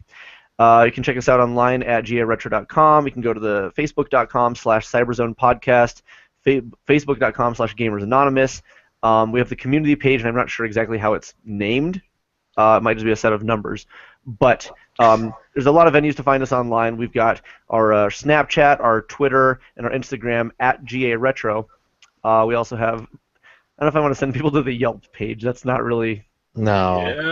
audience. If you want to go check out other people's reviews of our store, you can do that. But you all know how Google works. Exactly. Yeah, I'll leave that to you guys. You guys are intuitive.